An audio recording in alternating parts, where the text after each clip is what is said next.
Alright, I've just realised that I've also got, I haven't even done my bloody setup properly. Goodness gracious, I should probably get all that sorted, shouldn't I? Right, first off, make sure I've got the actual screen that I need. There we are, done that, boom. We're into it. Right. So, welcome to day 51, goodness gracious, of the Frizzyninja Ultimate Fight series. Okay, first we're going to do a roll call, special roll call today. Not really, but it's a special one. So we've got our water, yes of course. We've got a lovely cup of tea. We're also met with the very mixed in frozen Coke float, followed by McDonald's chips, I'm gonna say fries, and a double McChicken with very light sauce. Hashtag not sponsored. Oh, and washed it all down with some ice cream. So an extremely unhealthy meal today. But I was absolutely starving, and I suppose that isn't exactly an excuse, but I was absolutely starving, needed my stuff, so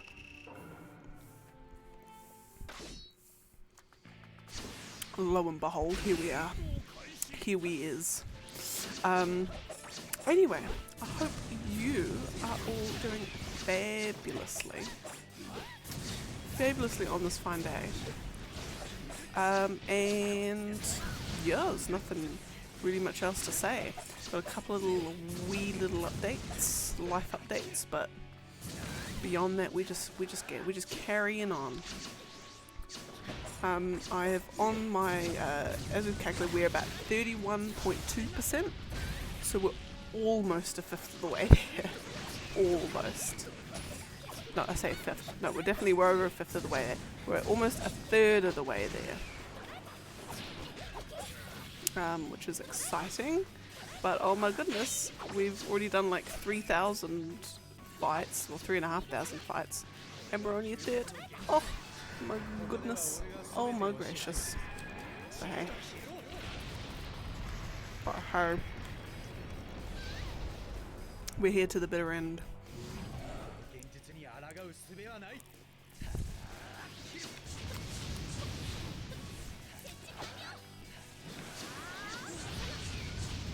Lovely.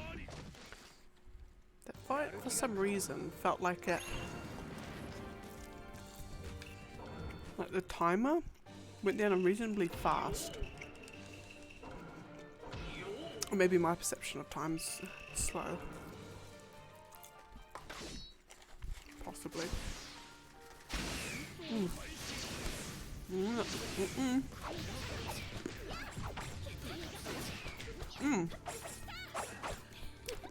So in terms of fun in the sun life updates, so today we had the washing machine man come see what's up with our washing machine.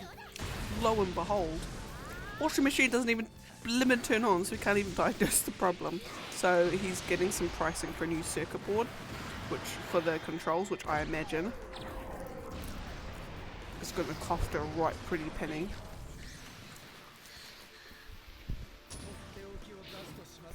Because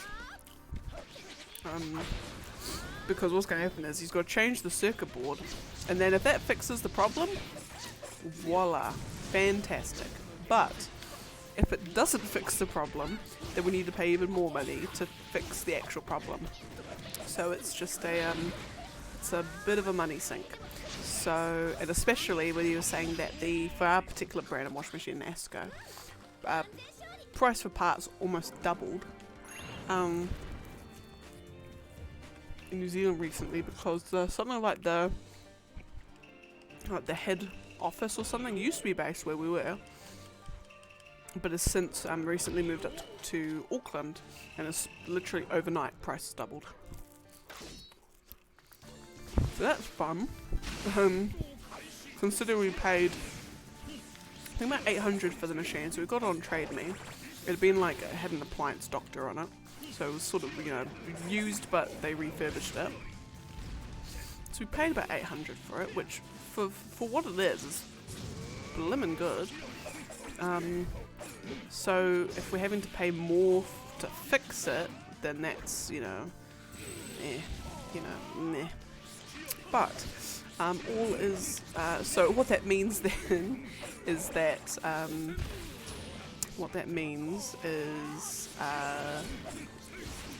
we're gonna need to go to a laundromat at the weekend to wash all our clothes.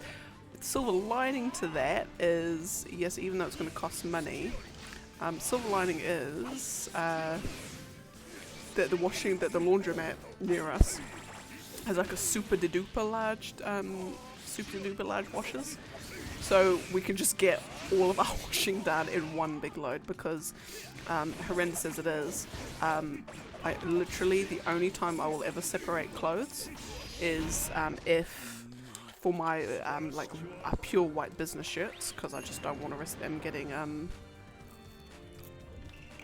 my goodness, getting the colour off.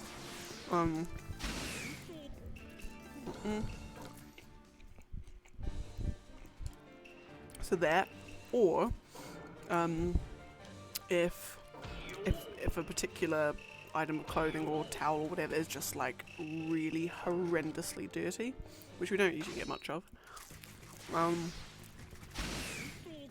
like that'll be the only time I'll separate stuff out. Otherwise everything just goes in the same wash, and we haven't had any problems.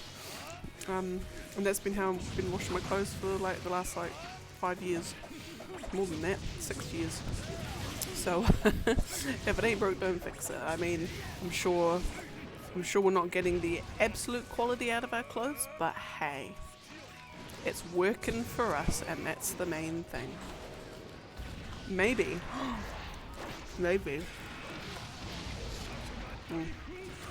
I know it's not, but I'm just gonna humour me for a second. Imagine if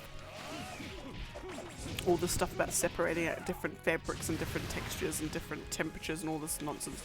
Imagine if it was all a scam. If it was all a big conspiracy by the washing machine companies to make you go through more washing powder. I've unearthed the conspiracy.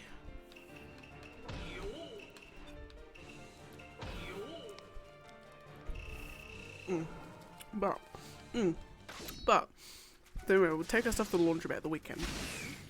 But I did do a little bit of a search, and in our area there's someone selling a washing machine, which is, because my one criteria for buying a new one is it has to be as energy and water efficient as the one we've got, because my goodness, I can put on like 5 washes on a single day, and it makes absolutely no dent in our power bill at all.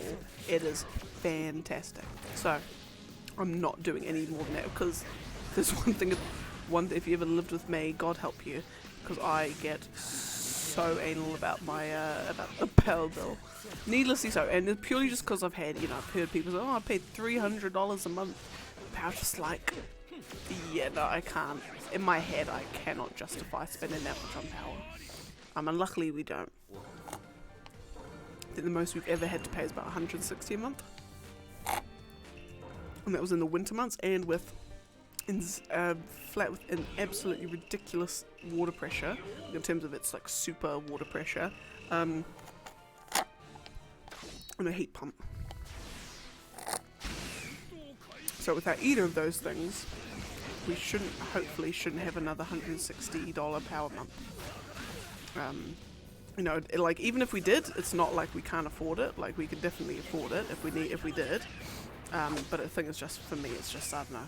Just I'd rather save my money to spend on, like, in case there's something else that we need, like, you know, like a big emergency or drama, and then we have the money to sort out that.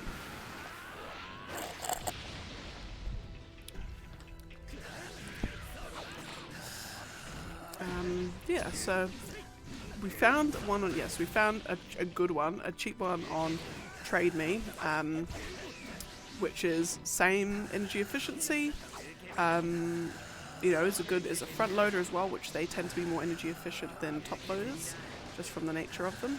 And it's only $400, and it comes with a dryer as well. Like, they're selling the dryer as well, but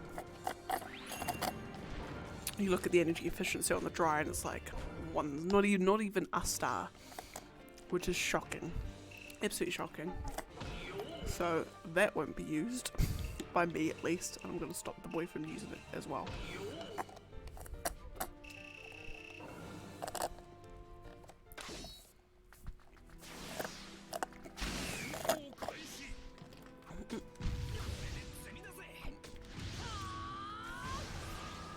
Fabulous.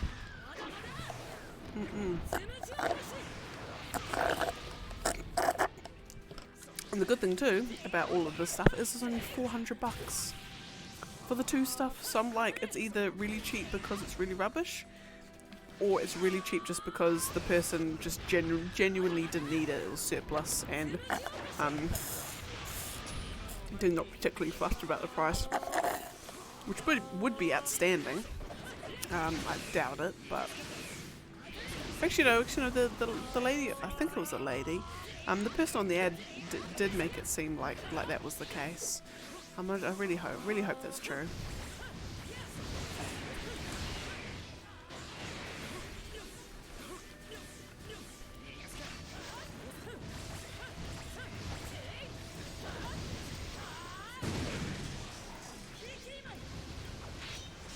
Lovely.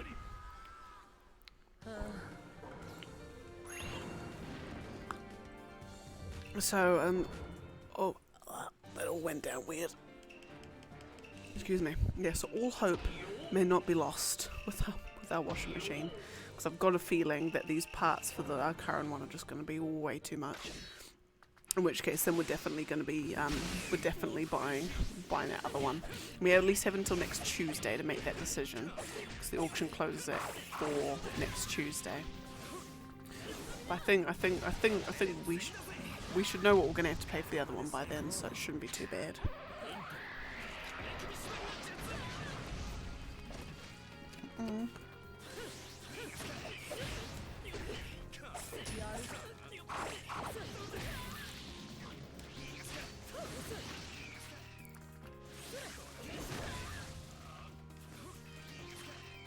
And I'm also going to tell the boy not to start tinkering with stuff that he doesn't know how to fix.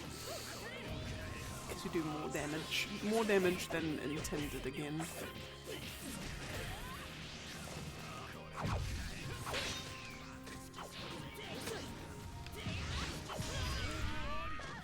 Hello.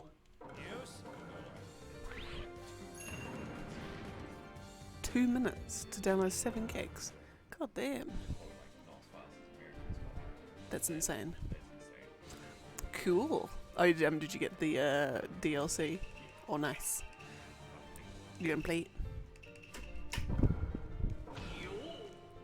Right, what do we have? Beater, Masked Man, and Salza.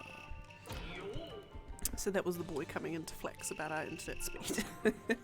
Managed to download 7 gigs in a couple of minutes, like literally a couple of minutes. So that is insane. We've been, used to, alright, well actually he's been used to shocking internet speeds, and I'll be used to pretty decent-ish. Because out where his parents live, is like out in the middle of nowhere kind of thing. So you're like, good luck watching a YouTube video. Like, good luck. Because it ain't gonna happen. Like it's that shocking.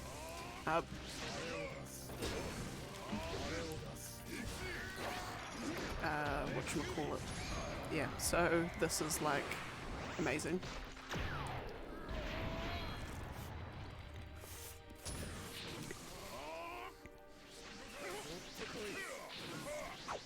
The boy who's he's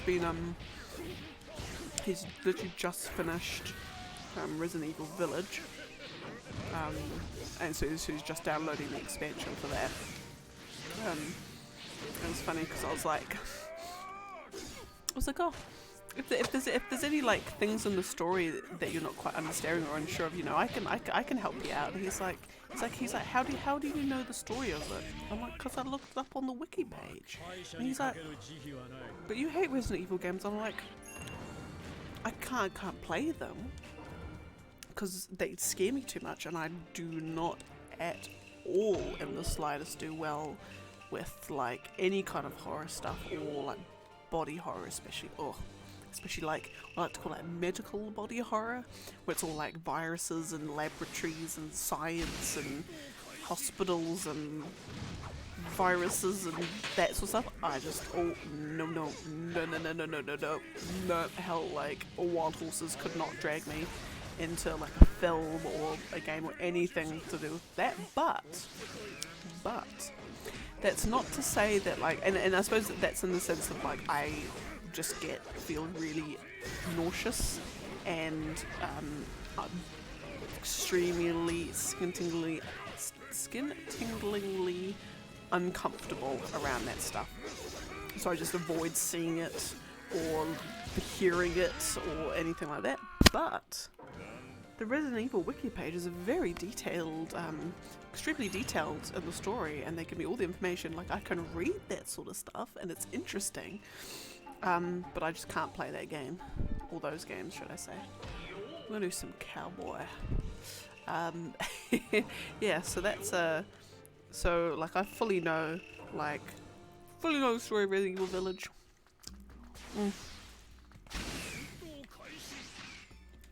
Could give you all the details, but I will never play it.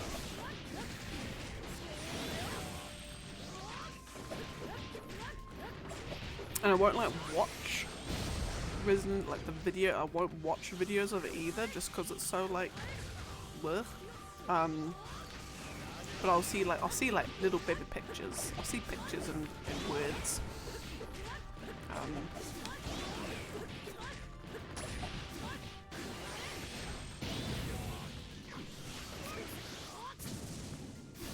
Bam.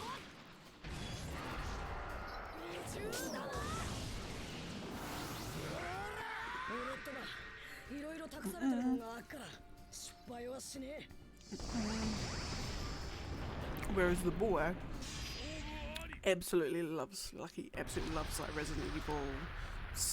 Actually hasn't played Silent Hill, but he loves like zombie stuff, anything zombie essentially.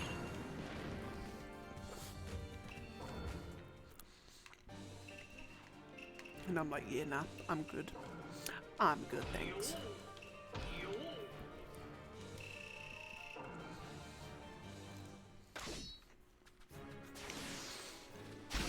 Like in fact, it's like, in terms of like all like the horror things, so like vampires, werewolves, zombies, ghosts, witches, demons, like all that sort of stuff, I'll say zombies is actually my least like favourite, purely because I don't find any kind of like zombie kind of stuff interesting.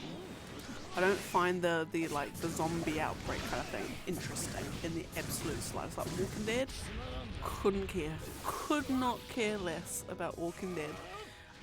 You know, the only like zombie thing that I think I've ever enjoyed is Shaun of the Dead, and just because that's a great Edgar Wright comedy, not because it's zombie stuff.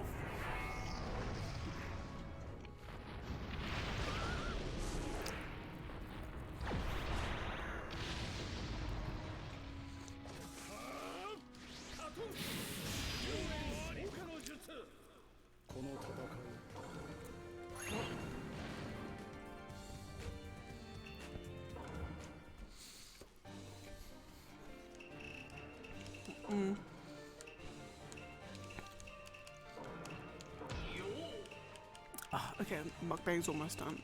A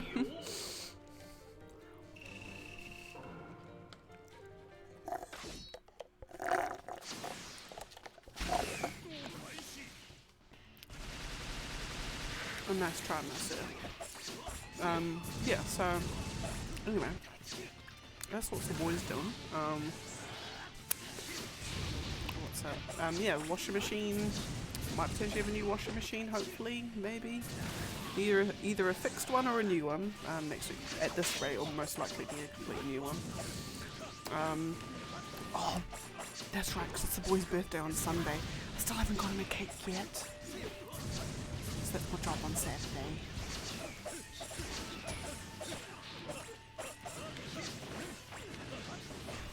And because last year, actually this year and last year, like we've been getting each other cheesecakes from the cheesecake shop for the last while.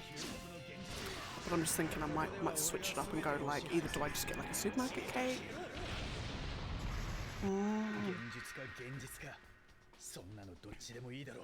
No, I know what I need to do. Just thinking. But I can do it in time. I could possibly order it tomorrow. There's a place in town that does at work. On our work anniversary, so like the day that we started, we get a cake to the office. And oh my god, it's amazing. Like, these cakes are fantastic. So I might actually see if the place that does it, if I could order it now, will they have it done, and then I can pick it up, possibly on the day, either on the day or the day before, which is Saturday. So not that long, not that long from now. Yeah, so I've got to get the cake. Because the problem is that because our fridge will be full, I won't have space to put any cake that I do make. Actually, no, I don't actually need a fridge, but like, and because he'll be hanging around the kitchen most time, like I can't like secretly make a cake. Like he'll see me making the cake, so it won't be so much of a surprise. So like next year, I've got a way better plan. I've got to plan way better, way more in advance.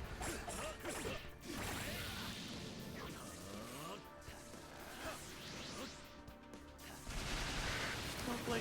Alright, onto the ice cream. Today's ice cream, we have a lovely, just a standard boysenberry ice cream. Nothing fancy, but sometimes simple is better. Lovely jubbly.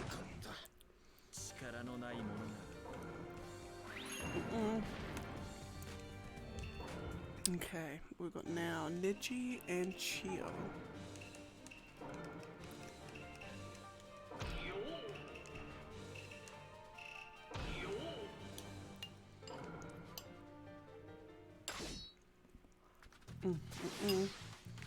And I'm gonna go pick up his present on Saturday because he's got himself a fishing rod because he's really excited to start fishing. So he's got the rod and he's got something else. Oh no, the rod and the reel, but he hasn't got the tackle box to put all his hooks and his tackle and his bait and all that sort of stuff. So I'm gonna get him something like that, and I'm gonna walk in. I'm gonna be one of those customers at the hunting and fishing shop, and I'll be like, excuse me, I know absolutely nothing about fishing, and I need to buy my boyfriend some fishing stuff. Can you help me? What does he need? And then they're going to sell me the most outrageously priced thing that I don't actually need, because they're going to use my naivete to make a sale. Essentially, that's what's going to happen. But hey, if I can preempt that, then... Well, actually, no. I've got to go in and give the illusion that I know what I'm talking about. I need to look on Google and be like, what are the words that I need to be using?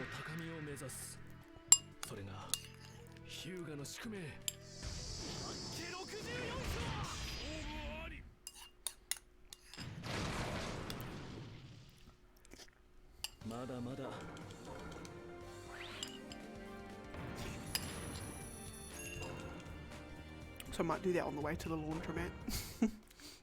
All the way back from the laundromat.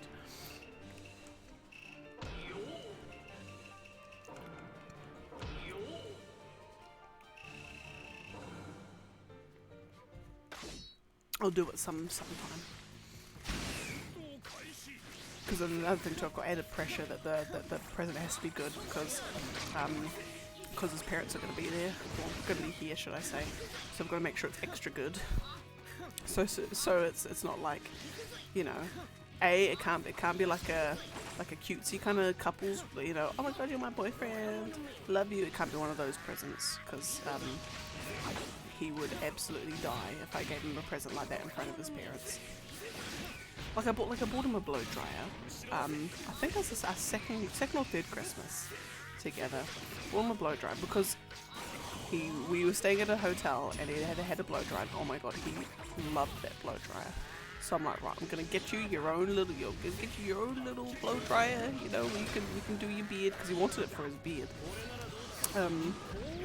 And so I gave it to him and we saw it because we were at his parents' place as well. There's heaps of different people around. and he saw it and he liked it, but he obviously didn't want his family to see that he got a blow dry for Christmas. I don't understand, but hey, it must be a guy thing. So he just quietly said thank you. Luckily he didn't open it in front of everyone, the whole ceremonial present opening thing. It was at the tail end of that where all the kids had already buggered off to start playing with their presents, and people started milling to get the next set of cups of tea in the kitchen. But then he just put it next to the chair, kind of out of sight. And I'm just because at first I'm like, oh god, he hates it. Oh no, Beans, I completely misread that whole situation. He's never wanted a blow dryer, but no, he did. He just didn't want his parents to see for whatever reason. So I'm like, right, I won't give you a cutesy present like that in front of your parents, though, even though it's not even a cutesy present. Lame.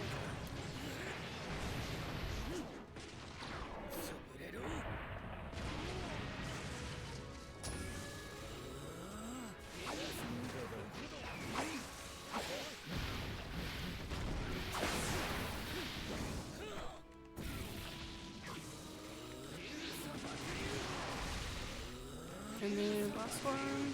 Okay, lovely. Okay.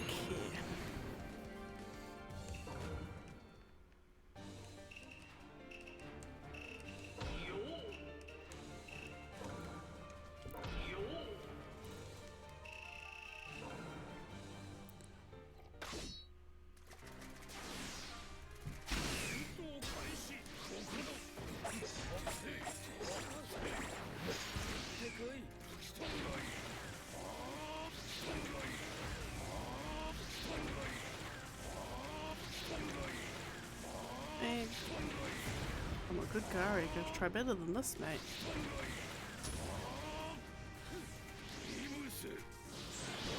Lovely. Yeah, so I've got to just organise all of that this weekend for the boy. I actually don't know what he wants for dinner on his birthday. Oh my god! Oh, I need to ask him what he wants for dinner. Because we're going out for dinner on the Saturday night, the night before. We're going out for dinner. But I haven't asked him what he wants for his birthday dinner. Oh my god, I'm such a bad girlfriend. I think I've been so stressed about cleaning the house for his parents to get here that I've completely forgot about the birthday. So the other thing too is that it's mum's birthday the day after. So I've got to do some nice things for her as well. So it's oh no. I've been so worried about making them think that we don't live in filth that I've completely forgot about the whole birthday aspect of this wall. Oh dear, that's usually the way with things, isn't it? You get so hung up on the detail that you just completely you miss the forest for the trees. Well, you don't see the forest for the trees. Something like that anyway. Can't see the forest for the trees. You can't see the trees for the forest. I can't remember which one it is. But anyway.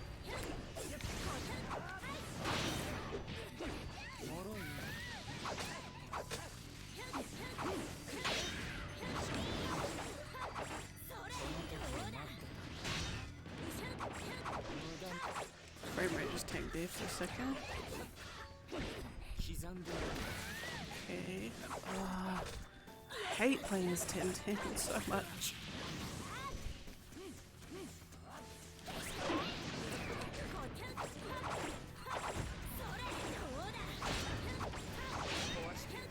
Maybe, I was going to say it'd be an absolute miracle if I could beat him with over 55 counts to go, but hey, we did it. Just. 10-10. Am I behind schedule? Oh, I mean in terms of, so 20 fights in half an hour? So what, that's 80 in 2 hours. Yeah, I suppose our average at the moment is we're averaging about 71 fights per per day.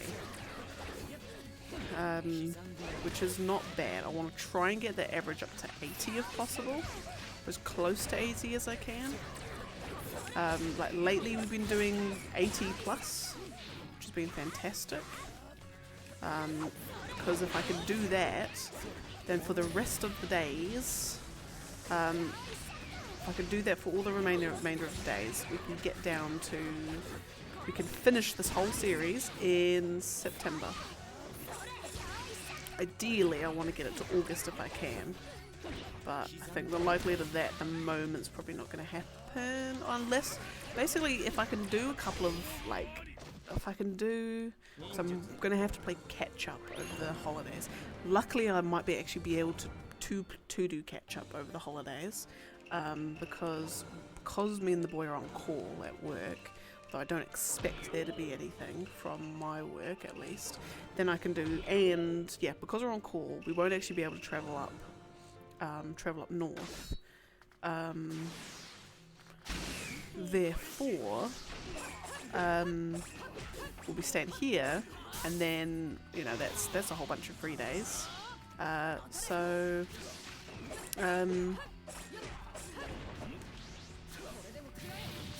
what does that mean? Yeah, that means I can do some big streams to make up for what is going to be some missed days around Christmas. And I might actually be able to knock out some, like, you know, 200, 150 fight streams, which would be fantastic.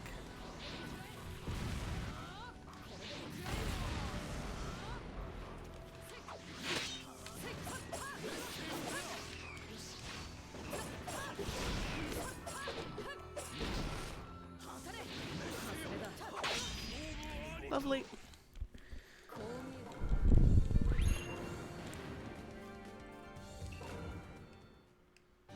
Yeah, because I'm just thinking that would be the ideal. So if I can knock out those big streams over the holiday break. So I'll want to do a fair bit of streaming over the holidays. I mean, I'll be able to. Like, we can't go, because we're on call, we can't really go anywhere major. So we'll pretty much be homebound for most of it, or at least with an easy internet access. Quick internet access, should I say.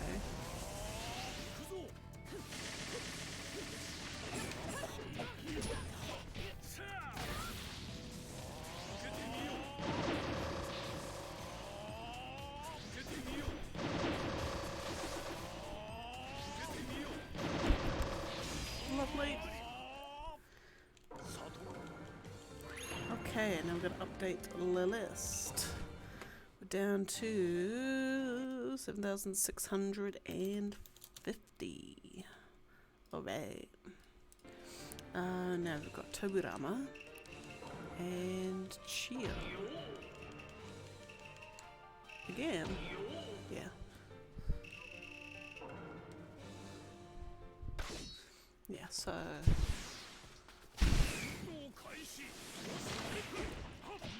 Then again, I did volunteer to be on call.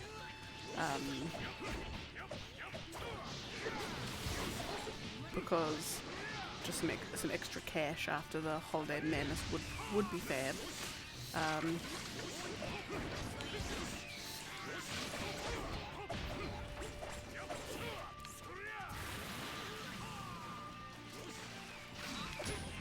Look at a haunted chicken box.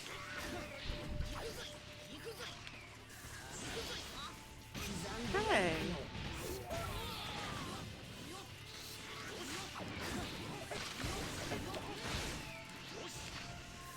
There we go, that's better.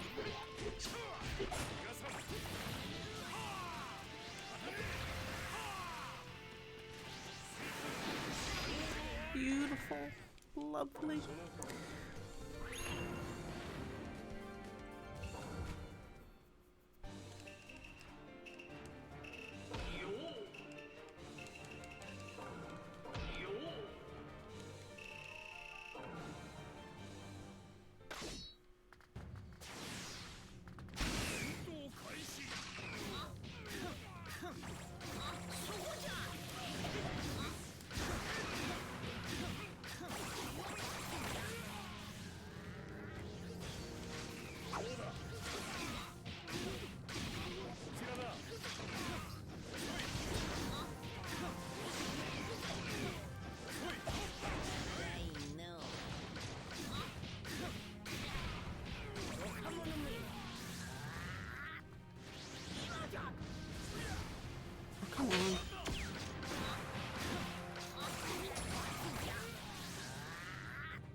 should get him in this combo. No, get him in the next combo. Lovely. Lovely jubbly. We've got Sugetsu and Yagura. Got a lot of water themed stuff today, haven't we?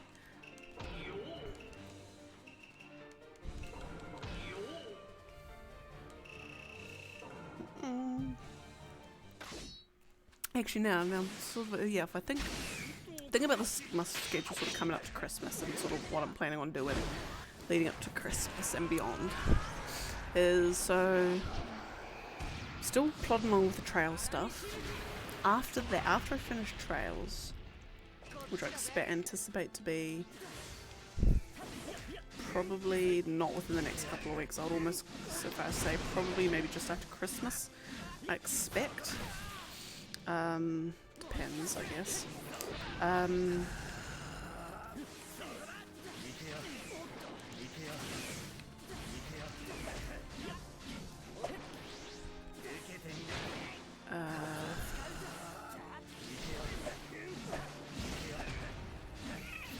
Yeah, so yeah, after that I'm gonna do Mystical Ninja, starring Gomon, because that won't take nearly as long as that. And then after that I'm gonna do East 1 and 2, and then do another Trails, and then basically just gonna alternate between the Trails and the Easts, depending on how I feel. I might even do all the Easts and then alternate Trails with another game. Because then the other thing with that is that I'm thinking, because what's also going to happen before all that is Crisis Core is going to come out in a couple of weeks, and I've pre-ordered it, so I'm very excited, and I'm wanting to do that on stream as well, because I'm going to be doing Final Fantasy 16 and I'm going to be doing Final Fantasy 7 Rebirth on stream.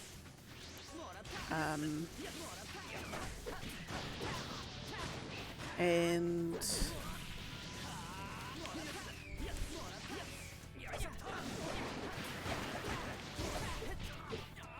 yeah, so I want to do Crisis Core as well, just almost like completeness' sake.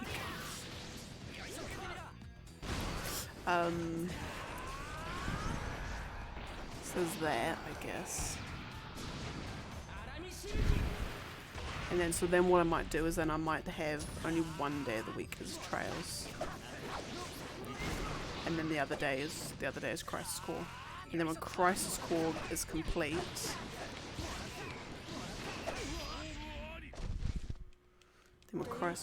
complete, then I'll go back. Something like that anyway. Still need to think about it. It's the problem when you've got too many games and you just want to play them all now.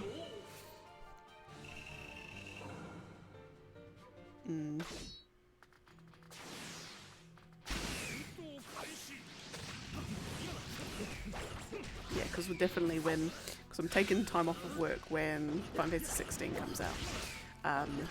Because rather than suddenly now stream every single day, I'm gonna I'm gonna do, for the first 2 days, do like 8-hour stream, of each. I'll be playing it the whole day, just to scratch that itch, and then probably then switch it back to my Friday and Saturday streams.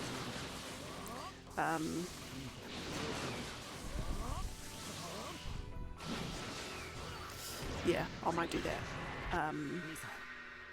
Because the other thing too, the other problem I have, I'm sure probably many people have and will always have till the end of time, is that when you have your backlog just forever continues to grow. I had it to a manageable level and now it's just skyrocketed back up again to an unmanageable level. Like 35 games, and a lot of them I want to play on stream, but I suppose there'll be stuff like, so I recently got all the Monkey Island games, because I saw that what's it? Return to Monkey Island was on Game Pass, and I'm like, I remember my brother playing that on our old PC at home. I remember him playing I want to believe it was Escape from Monkey Island. Definitely wasn't the first one, I don't think. Might have even been the third one. No, actually no, Escape was the third one. It was LeChuck's Revenge was the second one. Anyway, playing one of them anyway. So then I had a Google, like, oh, can I get them? And then lo and behold, you can get like all of them except the Telltale series on Steam for like $10. Yes please. I'll take that. So I've downloaded all the Monkey Island games, so that's an extra 5 or 4 plus the Return to Monkey Island, which is now on my thing, so that's brought it, you know, went from 30 to 35. So I've got all of them. So I suppose, yeah, pacing out games, I've got some games on stream which take, obviously, because I'm only playing them for a couple of days a week, take a lot longer to get through than others. But then, while I've got those there on the back burner, then I can start tinkering away on the back burner. Well, I've got those just ticking along, that's the word, that's the phrase I wanted to use. Then I can use the rest of the days of the week to get through the other games on my backlog. Like I'm ever so slowly getting through Baldur's Gate 2. So I want to be all caught up for Baldur's Gate 3 when that comes off of early access.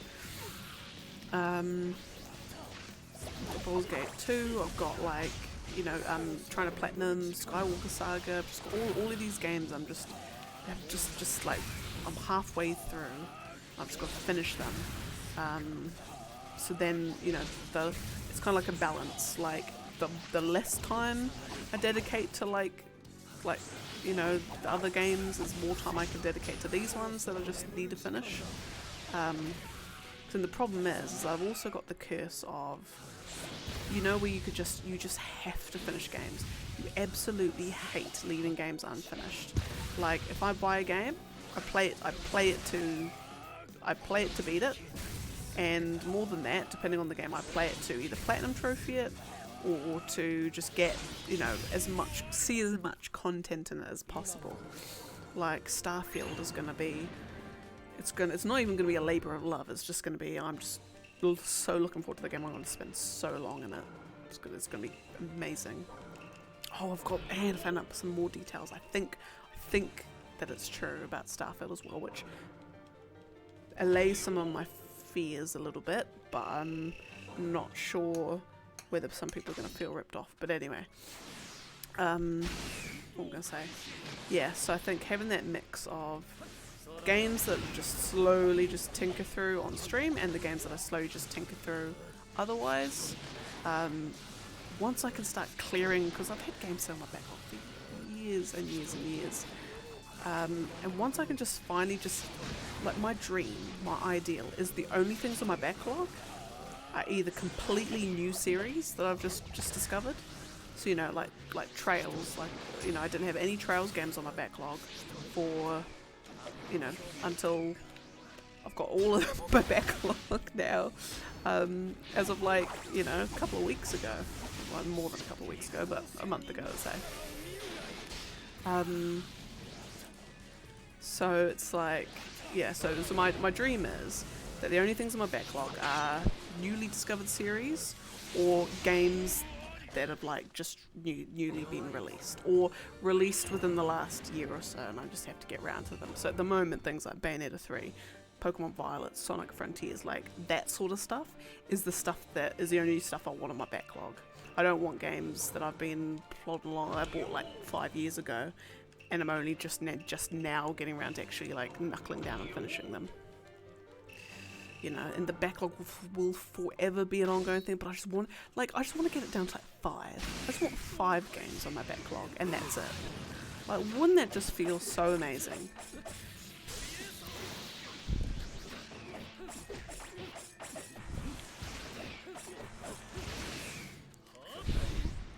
Because the other thing too is like, I don't know if any of you guys, you know, monitor your backlogs as religiously as I do. Like, I've got full-on spreadsheets. I keep track of everything. I keep track of when I finished it, even.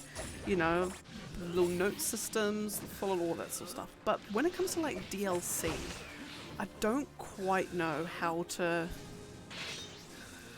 deal with DLC. Because if I buy a DLC, I don't count it as a separate entry in my backlog. It's just a DLC for a game. So all it would be is just a little note next to that game that I finished the DLC. So, like, you know, next to my oh god, beans. Next to my entry on Oblivion, you know, I've got Knights of the Nine, Shivering Isles, that sort of stuff next to it. But I don't have Shivering Isles as a separate thing. You know, even for DLC like that, where it's practically a mini game in its own right. So, like, there's DLC for games that I want to play that I just haven't got around to, e.g. Fatesworn DLC for Kingdoms of Amalur, which is probably one of the games I've most replayed ever in my life. And the fact that I haven't got around to DLC, like new content from that game since it first came out on the 360, like, I should be in that, but no, I'm playing all these other games first. So, like, there's DLC that I just want to get around to, but something inside me feels that I can't, because when I finish that DLC, it's not making any change to the number of entries in my backlog. I'll put it off in favor of other stuff. Like, the other thing too is, like, there's Control, which is a fantastic game. Like, my goodness golly, was that a good game. If you like your, like, psychological thriller, it's not really, it's psychological, I suppose, in a way. It's got psychological elements to it. There's a bit, like, a little spooky, not horror. It's got horror elements to it, definitely. There was a couple of bits where I was like, oh, like me playing in headphones, oh my goodness. Oh, I scared myself more times than I'd like to admit. And again, like, sound is what does it for me, and yeah, there's some sounds in that game are freaky. I even had to stop playing with headphones, and I'm like, boy, I have to play this on the TV, because I have to play this on the TV. It's the least scary way I can play it. But yeah, but there's the two DLC for that, Foundation and AWE. I want to play them. Is it the AW? Yeah, it's the AWE one. That's the Alan Wake stuff. So I want to that one. I'm definitely gonna have to play with the boy around, because there's some freaky stuff in that one. Because I do my due diligence, I check for any freaky stuff before I play a game. Some might see that as spoiler, but I would rather be spoiled if something like Silent Hill Resident Evil-esque is going to happen. Like, I don't care if it's a spoiler for the story, I would rather know that stuff's going to happen before it happens, because I can then mentally prepare for it. But anyway, so the AWE DLC's got a couple of freaky moments like that, which will be fun, but I still want to play it because it's a great game. It's a great game.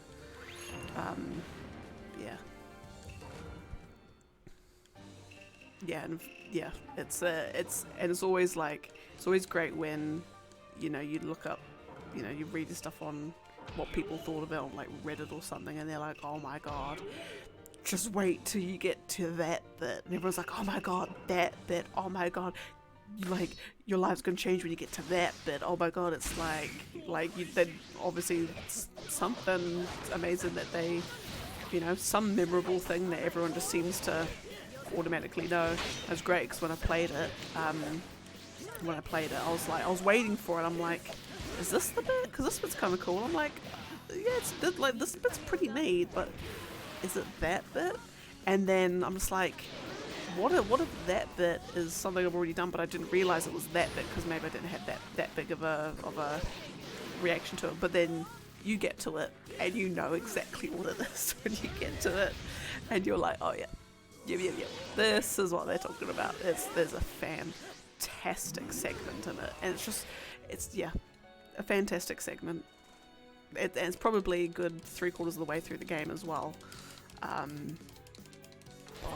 It's fantastic. Oh, so good. It just comes out of nowhere as well. Like, obviously there's weird stuff that goes on throughout the game, but this is, like, weird in terms of environment, but also just cool. Like, it is cool. Anyway, for those who, either are playing it and haven't got to the bit, or for those who are wanting to play Control, I won't say what it is, but you'll know. You will know exactly. Like if you think you know what the bit is, it's not that, because you will know. Like, anyway, I'll stop going on about it. But yeah, so there's all these DLCs that I've got sitting here that I want to get to, but because they're not making that dent, I will be putting them off. Yeah, so this is all really big tangent coming from what my plans are for streaming leading up to Christmas in terms of like what games. Yeah, so basically when Crisis Core comes out, it's going to become I think that will probably be a Saturday thing. Might even be a Friday thing actually. Just trying to think. Yeah, it might actually be a Friday thing. Yeah, no, it will be. It will be a Friday thing. And then Trails will then become a Saturday thing until Crisis Core's done, in which case then it will go back to or whatever, or I'll figure something out. I might even then do like East on Friday, Trails on Saturday kind of thing. I'll see what my heart feels. At the end of the day, if it doesn't feel right in my heart, then it's not right.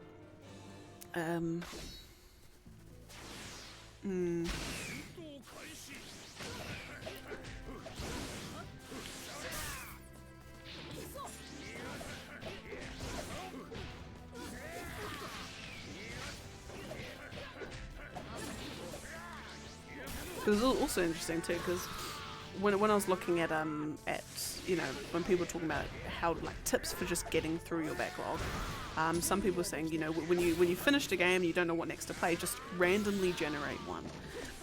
And it's great because there's a website called the Backloggery, and it's basically just a backlog tracker that you can use and, you know, put all your games in and, you know, put all these votes against servers. It's just, you know, backlog organizer that's not a spreadsheet. And then they've got what's called, I think it's called a fortune cookie thing, which basically just picks a game from your backlog and that, you know, randomly generates it for you. But it's like, when I tried it, I'm like, it's the whole, when you shuffle your song but then you just keep shuffle your playlist but you just keep pressing next, it's like that. I'm like, yeah, I did shuffle, like I don't know what game to play, but it randomly generated a game for me, but I don't want to play that game, like it doesn't feel right. It's that whole thing as well. One of the tips that they do say is handy is like switching up your genres, because if you're just playing, like if I just did the whole Trails, oh my god, my controller today is just going completely out of whack. You know, if you're playing all the Trails games one after the other, like you're gonna get burnt out of Trails games. Like for some people they might not, in which case like good on them. But you know, it's especially when you're doing this to get through a backlog, like if you mix up your genres, you're gonna feel less burnt out by a particular, especially when you get into a series.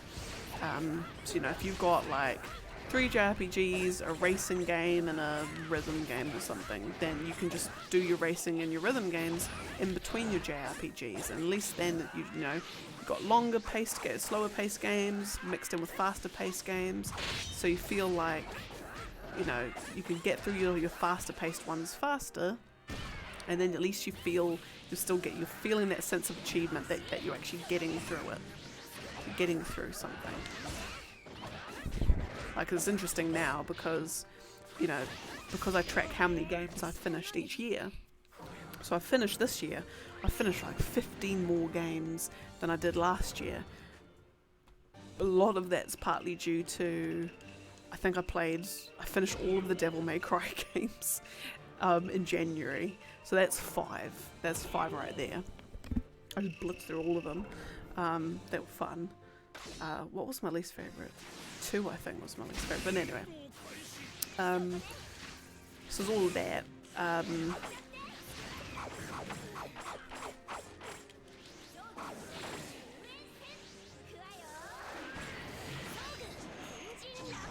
What was my favourite thing? Yeah, but I've noticed, so even though I've beaten my record from last year, even though I suppose it's not necessarily a record, but it's definitely like in the last couple of, like last month or so, it's slowed down. Like the amount of games I'm finishing, or the pace at which I'm finishing games, has slowed right down.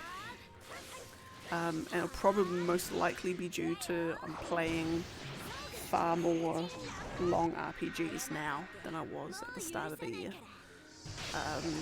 Actually, I'll pull that up actually. What kinds of games have I? If I look at the kinds of games that I've been finishing,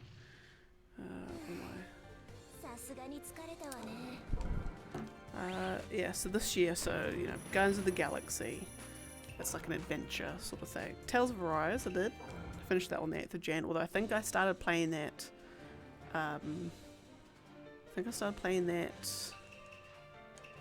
before January. I think I started playing that end of 2021. Yeah, Devil May Cry 1, 2, 3, 4, 5, SpongeBob, Battle for Bikini Bottom, which I played in between Devil May Cry 3 and 4, and then I did Ratchet and Clank, Rift Apart, and then I did Horizon Forbidden West and Baldur's Gate 1. So that's like your long RPGs interspersed, you know, after all your shorter ones. And then Voxel Grab, which was just a cute little. If you've ever played like the Picross games, I think the actual name of the puzzle is a nonogram. But yeah, it's like that. If you've ever played Picross 3D, that's what Voxel Grab is. A great game. And then Dragon Quest 11, and then mix in with that with Assassin's Creed Rogue and Myst, and then you've got Scarlet Nexus. Oh, and this is now when I'm starting my streaming, because I recognise these games from my streams. Because I've got actually quite a lot of smaller, like Gorogoa, Myst, Chinatown Detective Agency. They're all far smaller games. Then I've got the 2 Oris, Danganronpa. Those are a bit longer. Like puzzle games, and I've got Control, Last Remnant, Crash Bandicoot 4.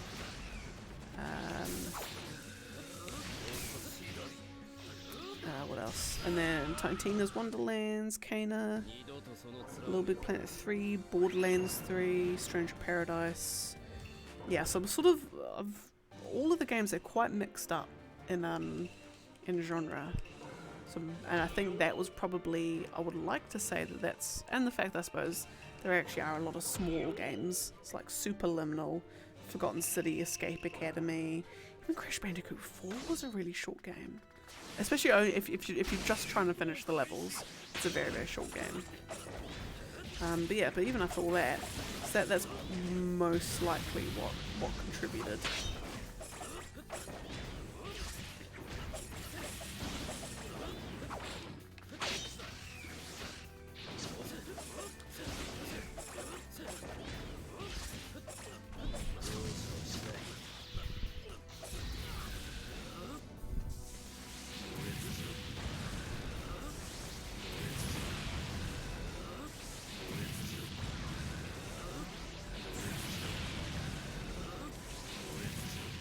Beautiful. Yeah, and then because then I separate them out by quarter. So like quarter 1, which was January to March, I finished 1, 2, 3, 4, 5, 5. Oh, hang on. Firstly, before I do that, I need to pick my next fight, which is Tachi Reanimation and Naruto last. Yeah, so 1, 2, 3, 4, 5, 6, 7, 8, 9, 12 games in the first 3 months. 1, 2, 3, 4, 5, 6, 7, 8, 9, 10 games in April to June. No, April to July. Wait, April to June.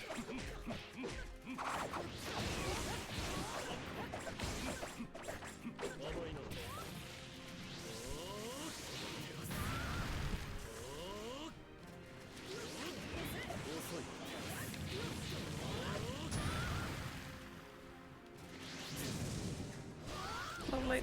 And then 1, 2, 3, 4, 5, 6, 7, 8, 9, 10, 11, 12, 13 games in quarter 3. And then since the 17th of September, I've only finished 4 games. So like, you see how it's definitely just slowed right down. And those sorts of games that I have played, so Outer Wilds. Oh, fantastic game. Oh, that's so good. That's a game I'll remember fondly for the rest of my life. Peggle 2, which I played in a day. I think I finished that in a day or two when I went to go stay with my dad for a couple of days. So that was such a cute game actually. It's lovely. But anyway, then they got Elder Scrolls Online, which I purely put down as finished because I'd bought all the DLC up to Elsewhere, and I kind of just kept pausing it and not finishing it. So I'm like, alright, I'll finish the story at least up to Elsewhere, so that's like the Somerset, Morrowind DLCs as well, and I'll mark that down as complete. You know, I could, and then as my backlog clears up, I might find that I go and get the like the Grey Moor and the Black Marsh and the High Rock DLCs, and I'm sure what the next one is after that. But at the moment, it's not clearing anything on my backlog, so I won't. Then I've got East Origin and Kingdom Hearts Melody and Memory. So that'll be because I'm doing all like the longer games. I've got heaps of long games going. God of War Ragnarok, I've almost got the platinum-ish. Like I'm almost there, I think. Like give it like another good solid week, I think, and I might have the platinum for God of War, in which case then that will go on there. So I reckon before Christmas, I want to be able to get at least a good 3 games on there. So, and those games will be, they'll definitely be God of War. I want to get Trails of Cold Steel on there. Although, the veracity of that maybe not. And, Star Ocean, that's the other one. And Brilliant Diamond. Yes, I've got all these games, I'm almost finished all of them. But just haven't done that, like, last little bit. That last little teeny little bit, just to get it, get it done. Done. Yeah, so, I hope to get at least God of War, Pokemon, and hopefully Star Ocean done. For the end of the year, which I think would definitely be easy to do. Definitely easy to do.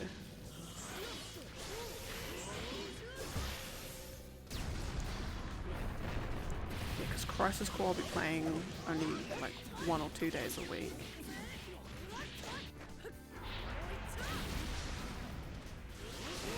Possibly more.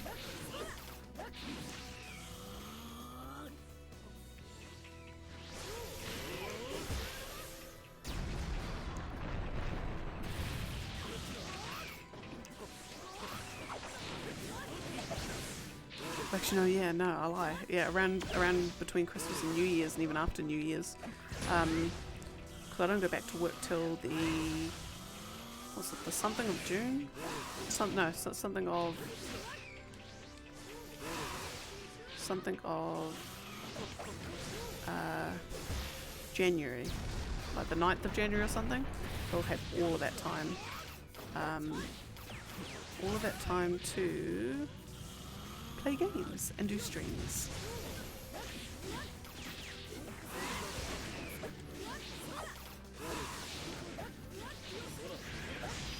Lovely. That fight took way longer than it should have.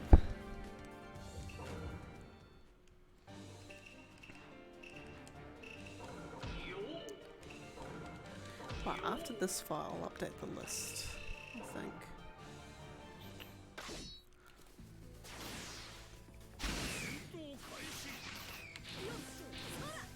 Well, I completely forgot who I was playing as for a second.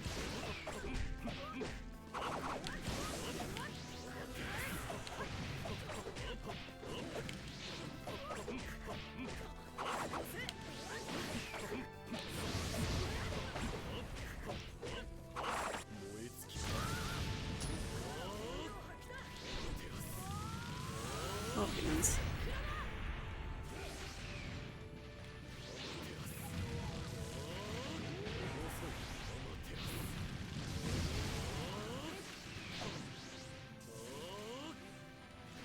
Should be good. And then one more.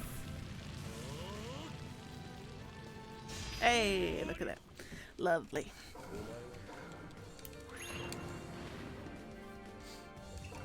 Okay, right, we're updating the list and we're down to 38.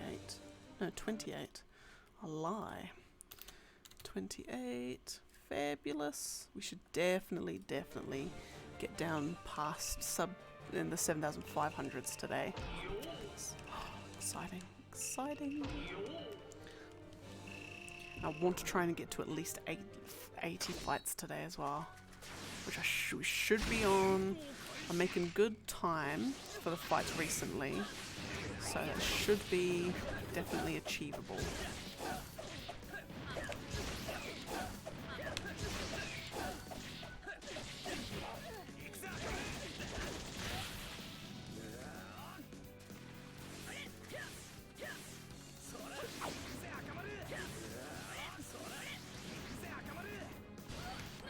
Fabulous.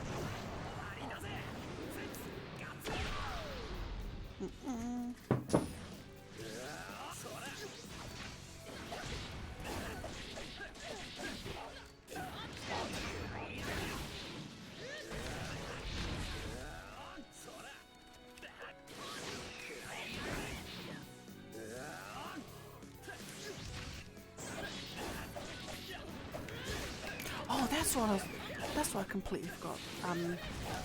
Started to talk about, but completely forgot. Starfield. So I was reading something today, and I can't remember what it was, but basically a whole bunch of new details come out. I'm pretty sure this is all correct. So basically Godheld was saying stuff like, so basically the whole, like, got 100 systems, you've got 1,000 planets. So it is, so my first thought when he said that is, okay, it's not going to be that they've got 100 planets, a lot of them all completely cut and paste, settlements, you'll have one small town. What it will be is that you obviously have the planets with the big cities, your imperial cities, your solitudes, that sort of thing. Then you're going to have your side quest planets. So that will be in kind of like in Mass Effect 2 and 3, where you scan a planet and it has just that little baby mission that you do, and it takes you an hour to do. You get planets like that, and then you'll just get the planets that literally all there is just resource heavy. And you just go to the iron planet to mine your iron, and you go to the magnesium planet to mine your magnesium, that sort of thing. And that's it. That's literally all that's on that planet. And so it sounds like that's true. It sounds like there's actually a lot of planets that are literally just there as to mine resources for. There's nothing else to see on them. That's literally their only purpose.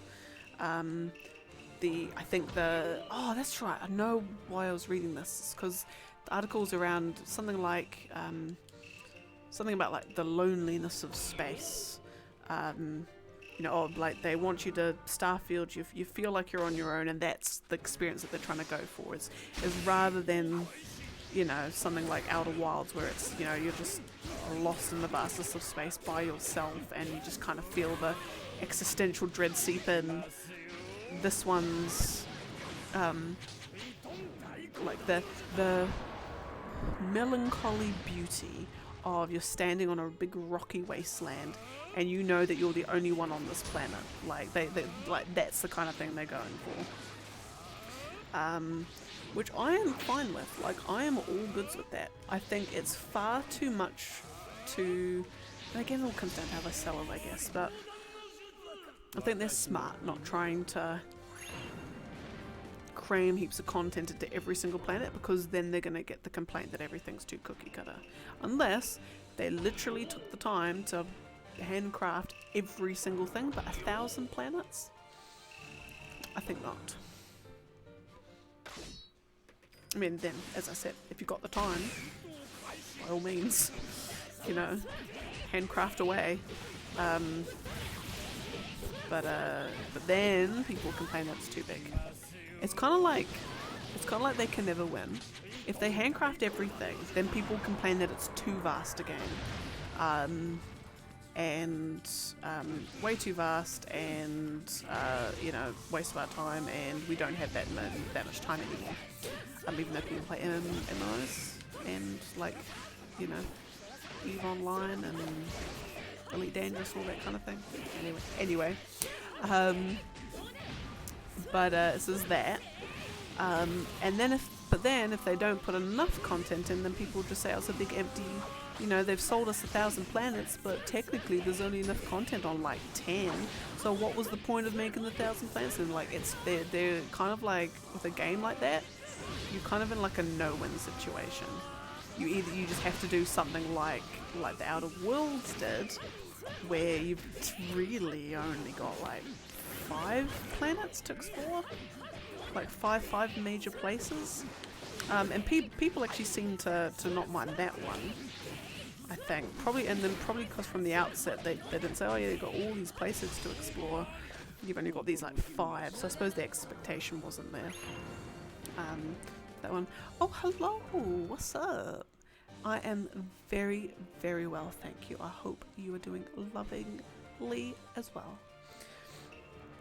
Caught me waxing lyrical about Starfield and all the new details that God Howard's unveiled. Who am I facing against? Dunzo. Just chilling, quite literally. You're chilling in the chili bin that is the freezing cold. Nice.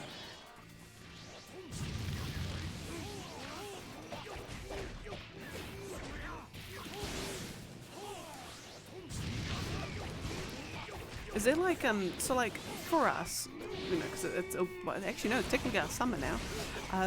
For us, like our summer hits its peak at the end of summer, where like the February and January months are just so ridiculously hot that it's unbelievable. So, like especially February at the end of it. Like, do you find that it's the same over there in terms of winter? That the start of winter, like the end of, like middle to end of winter, is actually the coldest part?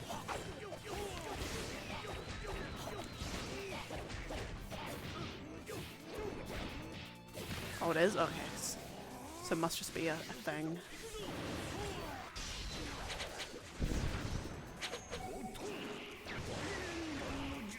Yeah, because for some, like, I don't know what it is, this year in particular, the seasons have just gone on for so long. Like, winter didn't feel like it ended until like a month ago for us. And it's just like, yeah. Oh right, yeah, no, it'll be the flip side for us. That it's like August this year was unbelievably cold. Actually, no, July. I lie. It was July. Yeah. Yeah. No, the seasons just seem to be, and us, you know, climate change, I guess. Just seasons just seem to be getting worse and worse as the years go on. Like they're going for longer. They've got more intensity. Yeah.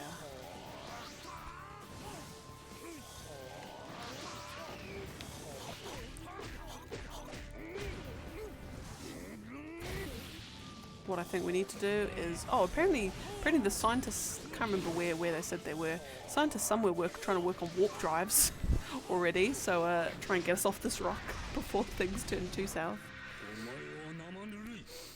So that's always a good sign. I mean, if they had a working warp drive that, you know, a year normal time, you know, if they said, look, you jump on this ship, and it's you'll be in cryo sleep for a year, or maybe you're just up and about around the ship for a year, whatever, and then, you know, we're going to take you to a Earth-like planet, and, you know, you'll have, you know, clean water, food, shelter, you know, like a working civilization that we're, you know, building up. We've got the essentials, we don't have everything, but we've got that, and then we've got an internet connection so you can bring your Xbox and your PlayStation, because those are my essentials. Like, if they had that, like, sign me up. Like, I'm gone. Like, laters. Like, I'm just like, just the idea of just being on like a new planet and traveling through space is just, oh man, like if Starfleet was a thing, bruh, I am there. And I don't even know what I'd be, because I'm not smart enough to be like a science or a medical or an officer or an engineer. So I'm just trying to, because then I'm thinking like Troy was a counselor, but then she was an empath as well. So that, you know, I can't say I'm that unique. So I need to try and think of what could my job on the Starship Enterprise be? Maybe that's the person. Maybe that's the real personality test. If you're on the Starship Enterprise, what would you be? And I can't think of what. I mean, they don't exactly need. You know, Starfleet doesn't need an intranet. Will Starfleet use Microsoft Teams? Like, if they did, then I can help with that. Do they need to use some business analysis on their processes to try and streamline their productivity? I can do that.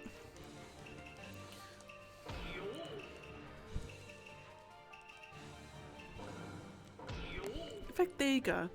Like Starfleet, you guys aren't as productive as they could be. Especially on those starships that are going to all the cool fancy planets. So chuck me on there and you will see your productivity and your employee engagement increase tenfold. And that will be my thing. And then I basically just sit in my office designing intranets all day and drawing pretty diagrams. That'll be me. And then I go on the holodeck to be me and the boy, and we'll be hunting in, oh no, we'll be chilling out underneath the northern lights, and I'll just be like chilling there in my blanket, and I'll just be there, and I'll be just reading the book or doing a jigsaw puzzle under the northern lights, and that'll be me. I'll just be hogging the holodeck the whole time.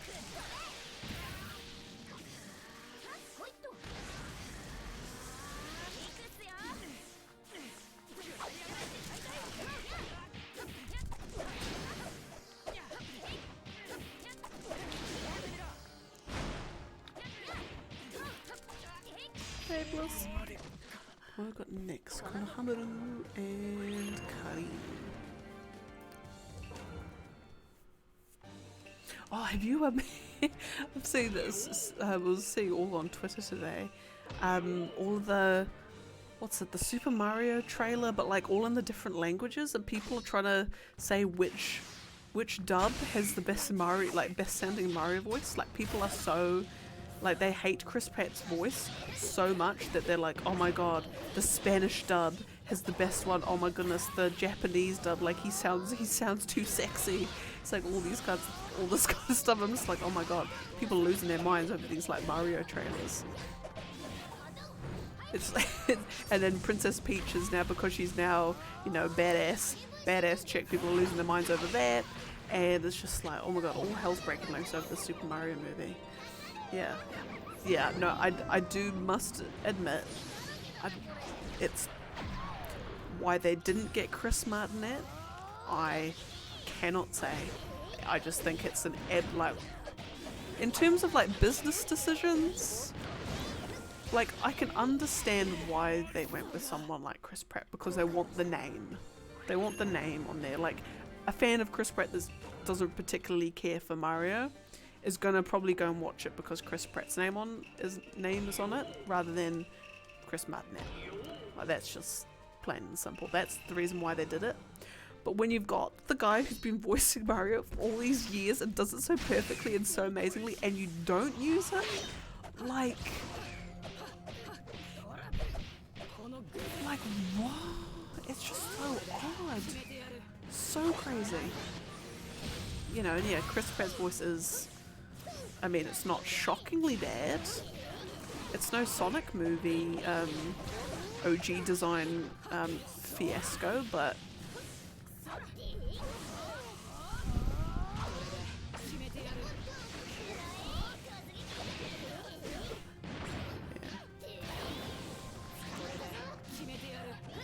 all true. Actually, no, now that I think about it, because he's having to say lines, like full-on proper conversational dialogue rather than just like the one-off little things. But even then, you'd think as a as a voice actor you'd think you'd hope that he did have some level of acting ability.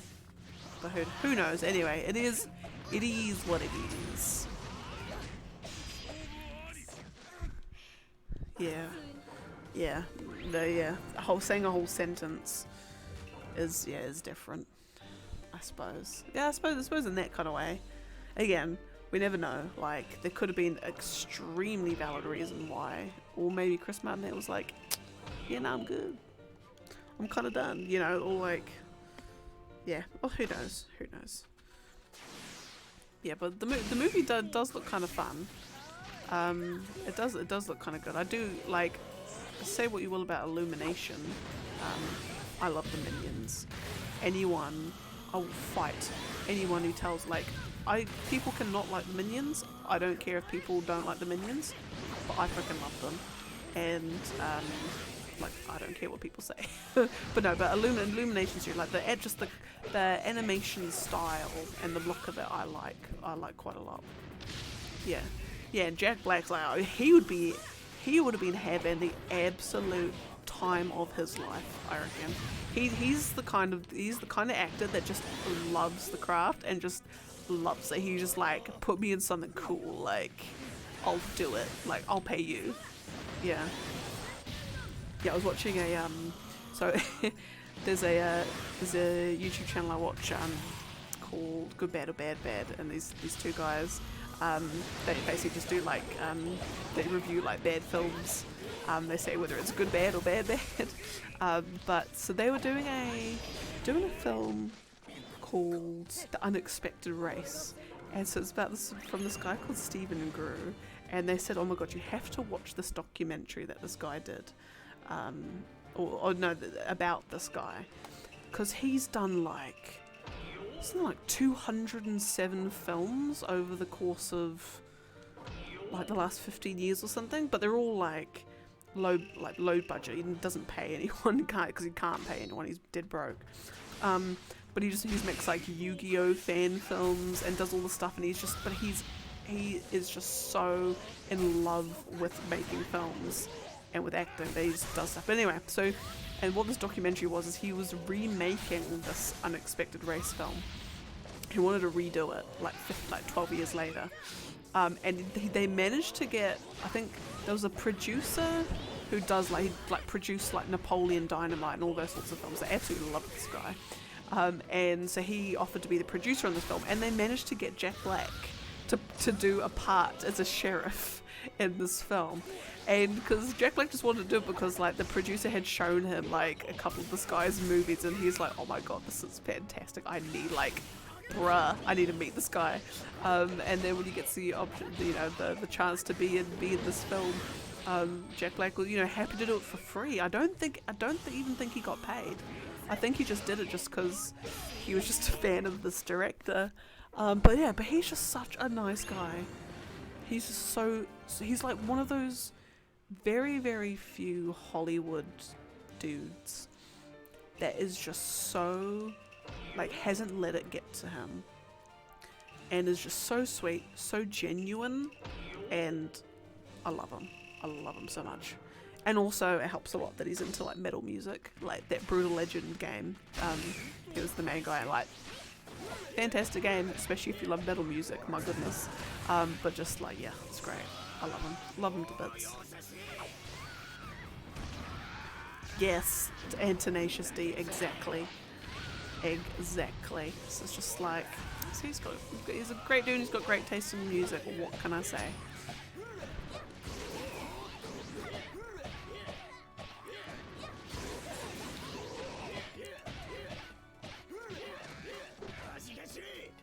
And actually, he did the voice of Po in Kung Fu Panda as well, which is a fantastic film. First Kung Fu Panda, easily one of the best films ever, and has some absolute fantastic fight scenes. Give me a good fight scene any day. Kung Fu, it's like, oh, it's fantastic. It is so good. Like the Kung Fu Panda films are just, yeah, oh, they're great. Yeah. And then the, yeah, no, actually, yeah, Ip Man is, that's actually, so I went with this whole like Kung Fu movie phase. And yeah, Ip Man, I think we went into watching Kung Fu Hustle as well, or like Crouching Tiger, Hidden Dragon, just watching all of these sorts of films. Oh my goodness, if you haven't seen it, sort of maybe watch the second one if you want, but the first one definitely. If you haven't seen The Raid, watch The Raid. Like, holy bejesus. It's all it, like, it's not like a old fancy kung fu mod sort of kung fu film, but it's like a bunch of, I think it's Malaysian or Indonesian, I think, but it's an English director, and it's like a whole bunch of like police, and they're basically raiding like a big apartment block or something for like a big drug bust.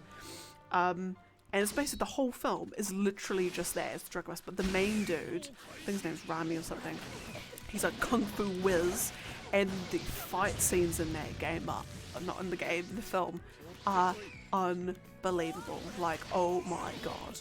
Oh my good giddly Ghibli art, it's fantastic.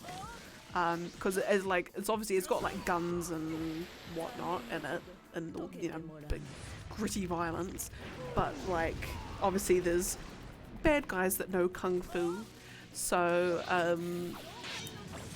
bad dudes that know kung fu as well, and they just have the most coolest hand-to-hand fight scenes. Oh, it's amazing. If you haven't seen it, highly recommend you go watch it. Yeah, no, it's, oh lordy, it's amazing.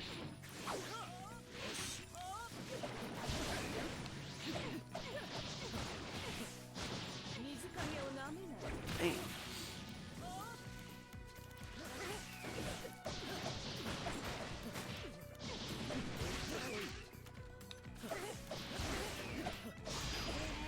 I'm just trying to think, where am I at the mo? What's it got?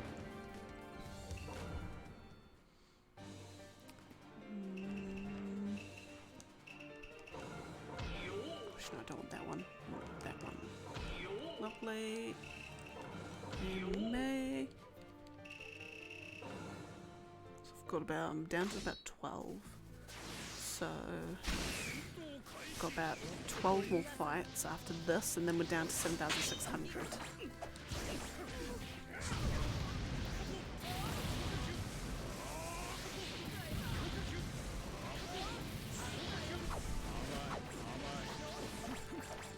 Actually, I was thinking the other day, because you know how like everyone has, you know, when you think about your top 10, or like, no, if everyone asks you, you know, what are like your top 5 favorite films? Like, do you feel that there's like films on there, like if someone, you know, if you were like good mates with someone and you sort of like, you know, you knew all their interests and you knew all their whatever, and then when you ask them like their top 3 favorite films, there's always like one where you're just like, really? I wasn't expecting that. They're like, oh yeah, no, I fully, like, seriously, like, absolutely love that film. It's amazing. Like, oh my goodness, favorite film ever. And you're just like, wow, okay. Like, I feel like that's me to a certain extent.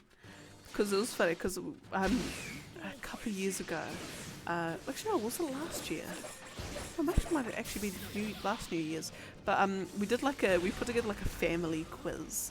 So we just had all like these like questions just about that we all put about ourselves, and you know, family has to try and, you know, get all stuff.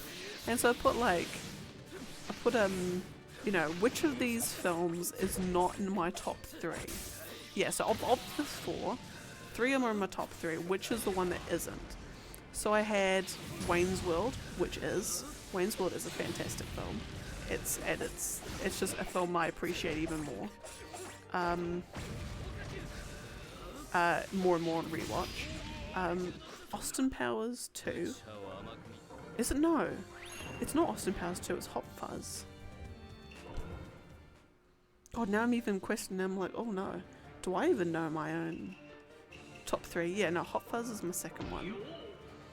And then Highlander, which is a 80s fantasy-ish modern times sword fight thing. I love it to bits.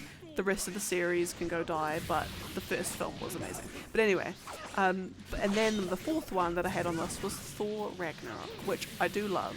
Definitely in my top 10, but not my top 3. And then all of my family, I think they put Hot Fuzz as that. Like not a single person put Highland or like no. Everyone thought that Thor Ragnarok was in it because they knew me. I was absolutely obsessed with the MCU stuff for the better part of my late teenage and early 20s life. So they thought, oh, that most definitely has to be. But I'm like, yeah, nah. Like, not a single MCU film even hits my top 5. So like it's all that stuff. Like you've got things your family thinks, or even just people. Yeah, they know you and they sort of go for the obvious ones. Yeah. And Austin Powers 3. In fact, all 3 Austin Powers films are just like, I love them. Like I adore them. Like they're so cheesy and they're just so like, some of the jokes don't land at all. But they're just something about them. It's just, oh, it's great. I love them so much. Like Austin Powers 2, I just remember watching that film over and over and over again on VHS. I think we had it recorded. Like it was on TV once, and I think they recorded it on a videotape. And then we just had that videotape. I think Mum and Dad ended up recording some rugby over the top of it.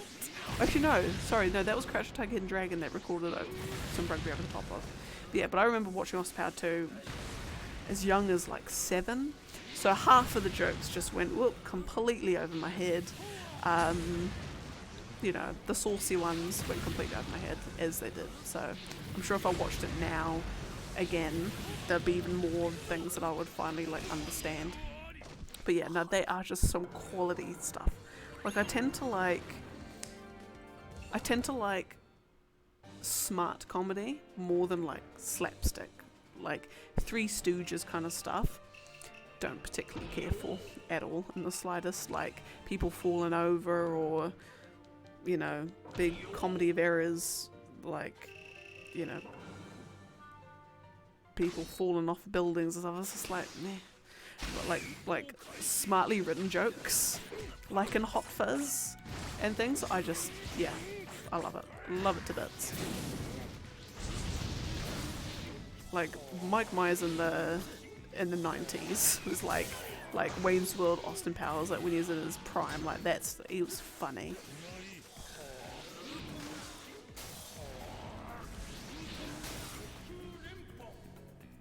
No, but I'm curious then, like what if you even if you have a top 3, then by all means, but like what would you say is like one of like your top films like of all time?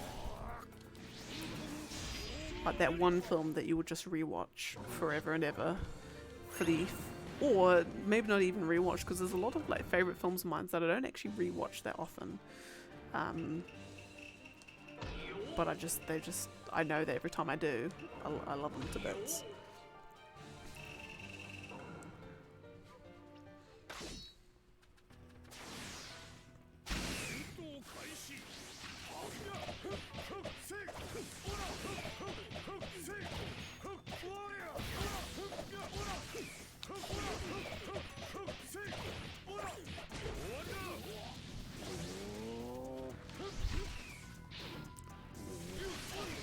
Be cool. I feel like we have, but also at the same time I feel like we haven't. I know we've talked about music. Like, I think it was like the Deer Hunters, I think was one of your favourite bands. I think we talked about that. I'm not sure about films. I don't remember talking about films, at least. Then again, I could be wrong. I could could have just like short-term memory loss. Short-term memory loss. Oh yes, yeah, yes. I know that one. Yep.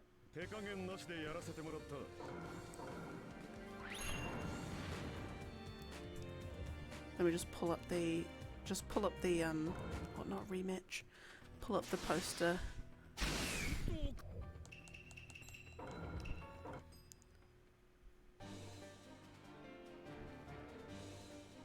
Ah yes, no. I know which one you mean.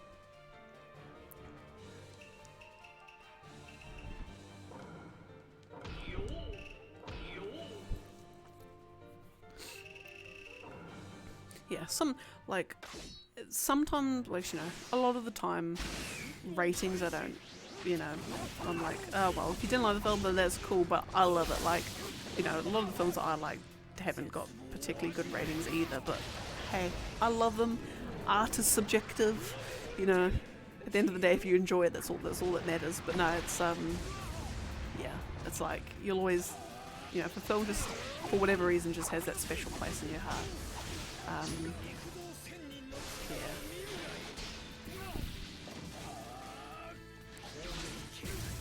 Yeah, I just remember like Highlander being my favourite because I think we watched it. I think Mum and Dad rented it on DVD once because they had seen it and they liked it, and then I just think, just something about it just felt like, oh hello, hello. Oh my goodness, we got a.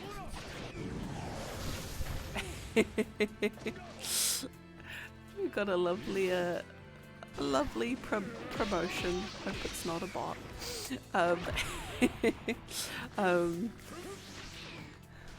But hey, I'll take it. That's follower number 50. But yeah, it was yeah, Highlander was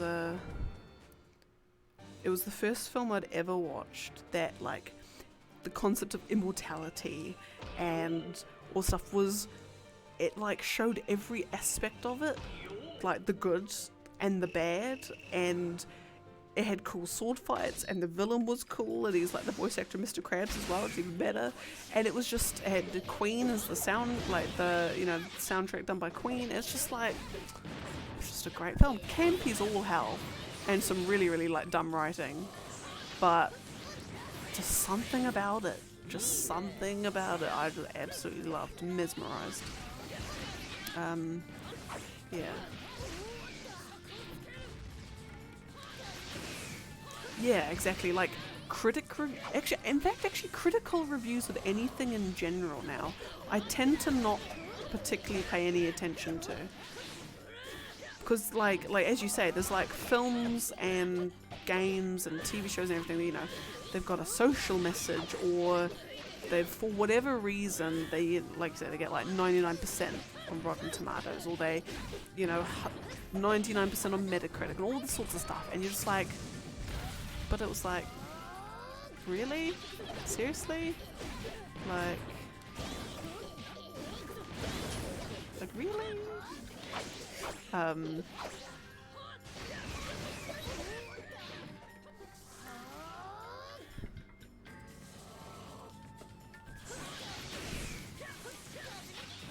Yes, no, yeah, no, she did. I was like, oh my god, like, seriously? You don't have to, it's all good. But no, like, oh, it's just great. It's just, warms my heart. It warms my heart. But now I'm just like, oh my god, oh my goodness, like, I hope if she ever does drop in when it's live, I hope I'm like enjoyable. You know, I hope I'm able to reciprocate the enjoyableness of it. I get so nervous. You know, she is, and like, yeah, it's just like, it's always like, I love like watching pleasant people like that and just seeing how they're chatting, and you can just tell straight away when people are like genuinely nice people. It's weird, there's like a, oh my goodness, what have I done? There's like a very, I don't know, you can just tell. Yeah.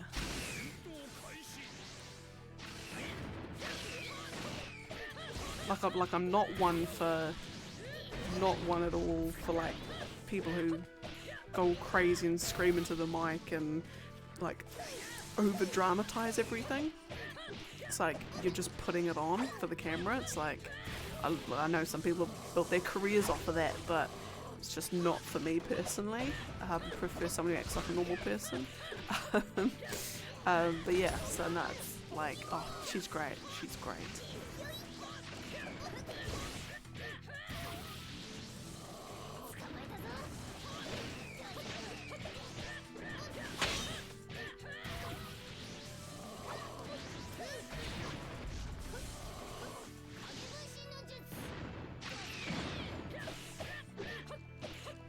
Bam.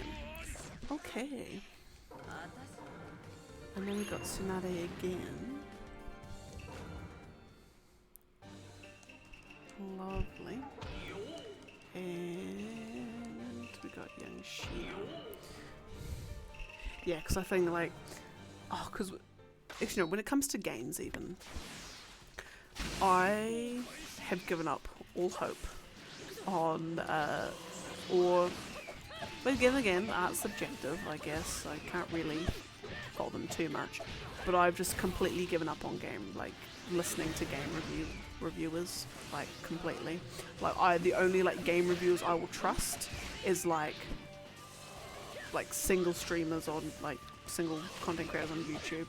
Like, I will trust Maximilian Dude's review of something like Street Fighter and Tekken over IGN or Game Rant and all that sort of stuff. And it's like, you know, I will trust that over anything else. I just something about just the game journalism and game critics and all this sort of stuff. I'm just like, oh, no. Because there have been some choices for games of the year that I'm like, really? Like, really? Like, almost to the point where I could have predicted that because of the type, you know, the social message that the game's pushing more than anything else. Like, say what you will about Gone Home, but I'm sorry, but you cannot tell me that a 2-hour walking simulator won the 2013 Game Award for the best game. Like, you cannot tell me, like, I don't particularly care for The Last of Us, really, but it beat out The Last of Us? Like, no one talks about Gone Home, but everyone will talk to the cows come home about Last of Us. And it wasn't, I'm pretty sure, was GTA 5 that year as well? No. Was it? No, it was. It beat up some, like, it beat some crazy games that year, and I'm just like, really? Really? But yeah, so like, and then when Ghost of Tsushima didn't win Game of the Year in 2020, I was like, that's it, I'm done. I'm done. I don't care. Like, I'll watch the Game Awards this year for all like the game announcements and trailers and special things. I'm not gonna watch it for the actual awards themselves. Because, yeah, because I just don't trust that it's right. Even though, you know, it's all an aggregate. The player's voice stuff only amounts to like 10% of the vote or something. So, you know, if everyone said that Elden Ring was going to be Game of the Year, then that only counts for, you know, 10% of the vote, and then like, could be Stray. And I swear to God, if Stray wins, like, I'm sure it's a great game. I'm not knocking it as a game, but I will riot. essentially. Anyway. Opinions. Yeah, I'm like, it's, you know, it's, I don't know if in my old age, as I get older, I just become less and less interested in, like, who has to be right all the time. Like, yeah, no, exactly, like, Elden Ring or God of War Ragnarok, I don't care which one wins, but it's undoubtedly one of them. Or even Xenoblade Chronicles 3. The amount of positive review that game got was unbelievable.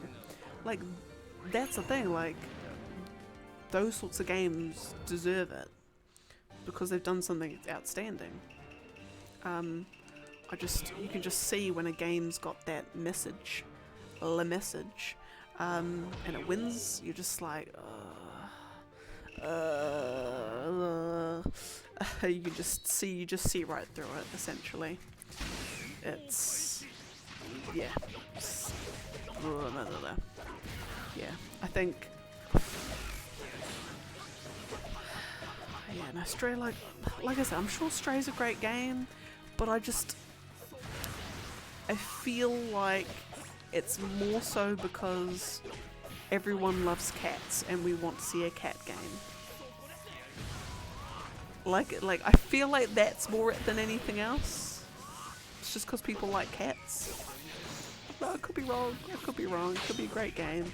I'm never gonna play it, so Yeah, no, definitely in my old age. I'm like, well, actually, no. If you had one of my mates from school, I became mates with him because we both love Final Fantasy 13. He played on the PS3 and I played on the 360. I was like firmly, like if you met me then, when I was like, God, I would have been 14. Like, I was Team Xbox, I will fight anyone, I'll have like a 2-hour argument with anyone who's on Team Sony, Team PlayStation, like, no, Xbox 360 is way better, like, that was the hill I was ready to die on.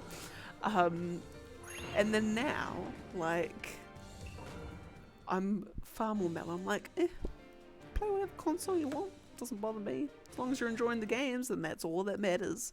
So it's like, I'm kind of like done with the whole polarizing, pick a side sort of thing. It's just like, it was, that translated then over to even the games, not in the games, the film side of things.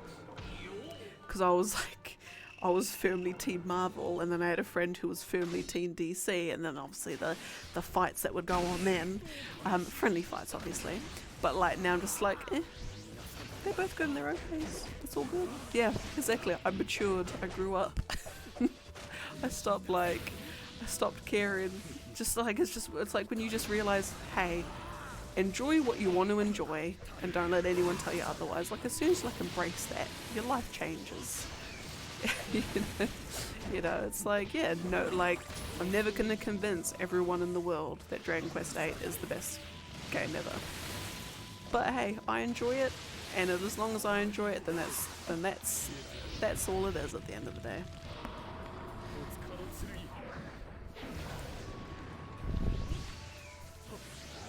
Like I think, like at this point, like with like if you think about like take Marvel and DC, like if you think about how shockingly bad all the films are, and the whole like thing that people say is happening at the moment around like superhero fatigue. I hope that superhero fatigue is a thing, because like it's kind of, I think we're done with superhero films for a long time. Like I think it's time to stop. Just as things go on, just quality gets worse and worse and worse, and it's just ugh.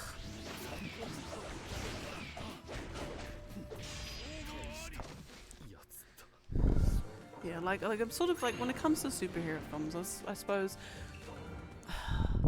I feel like when I reflect, because like I said, I was absolutely obsessed with the MCU at one point. Like I could tell you every detail about every film, about everything. Like I was obsessed. And now when I like reflect, now that I've come out of my obsession, and I think back on it, I think part of it was because I'd played games when I was younger that had superheroes in it, so I'm like, oh, these games are cool. So I thought superheroes were cool. But actually, I think I kind of convinced myself I was into the superhero genre more than I was. If that makes sense. So when I reflect on it now, I'm like, I don't particularly care for superhero stuff anymore. Like, yeah, I probably haven't seen an MCU film since Spider-Man No Way Home, and that was probably the most un-MCU film so far, and I haven't seen anything to come out since Endgame. Like in fact, I'll even say Endgame is where my obsession stopped. because that was like, okay, that's perfectly tied up that story. Right, done. I'm done. Ready to move on. And now I've realised I'm not actually into superhero stuff as much as I was. I was fooling myself. Fooling myself the whole time. Oh yes, that's Infinity War, which was a great film. A fabulous film. In fact, yeah, Endgame and Infinity War, like, you should have seen. So, when we wanted to go watch Endgame, well no, yeah, Infinity War I watched with my mum and dad, mum, dad and my family. I can't remember if I was with the boy at that point. I don't think I was. No, I don't think I was with the boy. Yeah, so then Endgame, we went up to Auckland to go watch in IMAX, midnight showing, IMAX, you know, opening night, the full shebang, paid like $200 for, not actually $200, but it was a lot of money for, you know, for the prime tickets. Went with the boy and one of my friends. And it's so funny, it's like, it was so funny in hindsight. But so, you know, by the end of the film, everyone in that theatre is like sobbing, crying, emotional. Me and my mate are just like tears like going down my face. And the boy is just sitting there just like looking around at all of these people, like all of these people crying, and he's just like, what the hell is going on here? Like, the hell have I just walked into? Like, he was just, like, obviously appreciated the film, but, you know, he appreciated the film for what it was, but he just, like, could not understand the emotion that was happening, and it was, oh my goodness, and then, like, the whole, like, drive home, the next day, I was talking about, it was like, oh my god, I did this, and did this, and did this, oh my god, it, like, makes me so emotional to think about, but then, like, a week later, done, like, obsession gone. And I think, like, just in my brain, I'd had the closure I needed, and then that was it. I didn't need it anymore. Yeah. Oh god, when you've got rude, oh, that's awful when you get rubbish audiences. That is awful. There's nothing that ruins a film experience like a bad audience. Like, my god, I feel for you on that one.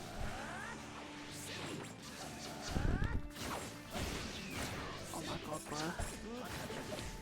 Can't believe you stood up and clapped on that. Everyone would have been giving you the mad evils. Hello. I'm good, how are you? I've already had ice cream. Oh, a hot drink. Sorry, I thought you said ice cream. Yes, please. Just a tea, please. Yeah. It was delicious. Yeah. I'm not feeling as blech as I thought I would be. Yeah. Goodbye. Anyway.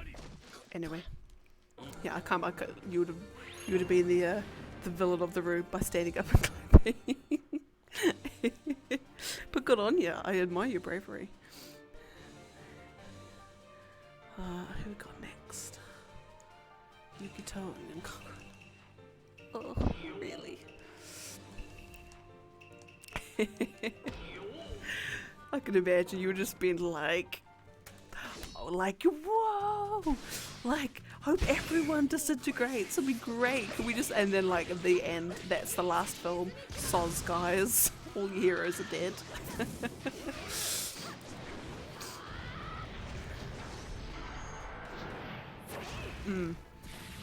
Yeah, and I think there's nothing like a fandom to ruin things.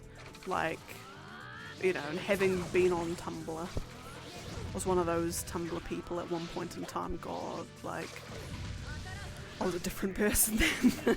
I was sad and lonely and desperate, so I went on Tumblr with other sad, lonely and desperate people. But anyway, yeah, I think, like, a lot of things in hindsight, I'm like, that character actually could have been written a hell of a lot better. I, like, think, you know, the best thing that they did in Infinity War and Endgame was make Thanos the villain that he was. Like, he was hands down, like, people were really sketchy up until that point because you'd seen like flashes of him and nothing really like fleshed out until Infinity War, and then you're just like, oh oh, this guy came to play. He's like, he's on a mish, and he was fantastic, like absolutely fantastic what they did with this character. Yeah, like when I think about the Avengers and just, you know, the team by the end of the films, like what the team was like, I think there's like five people that I thought like I genuinely wanted to see more of. And the rest of them I couldn't care less what happens to the rest of them, to be honest. Yeah.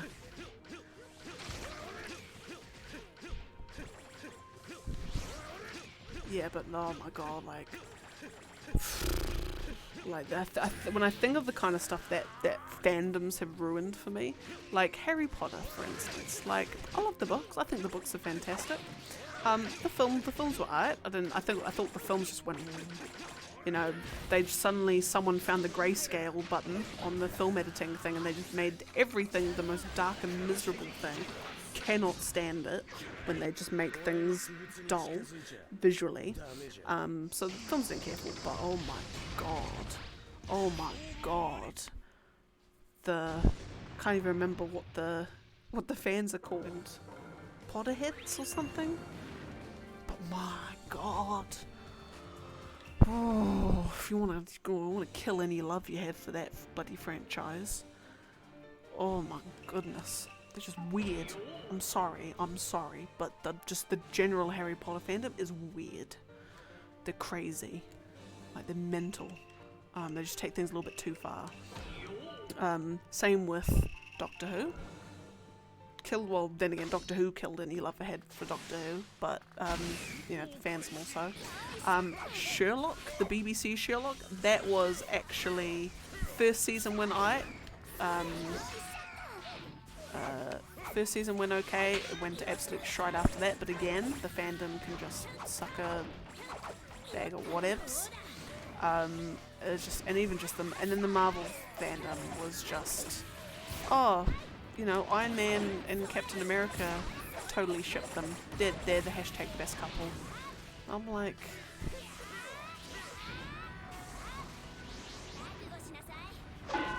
oh, so it's just all about relationships. Like, that's the thing.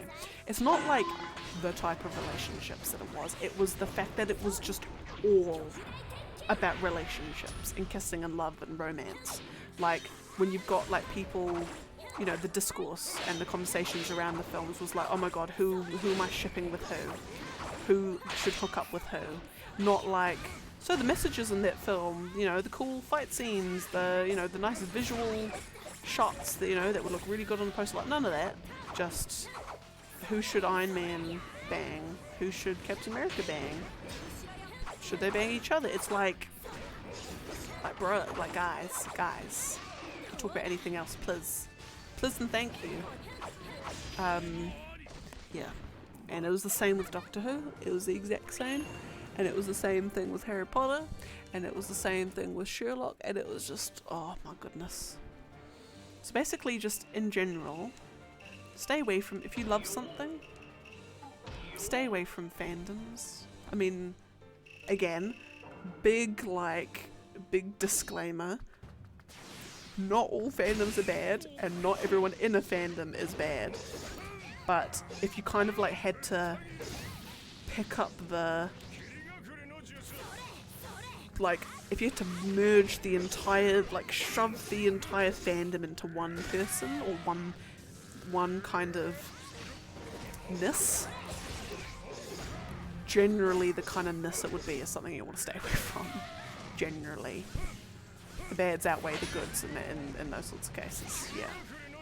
And it's something definitely I've just learnt over time. It's just, I enjoy these things, let me enjoy these things, and let me just be very careful about who I talk to about said things.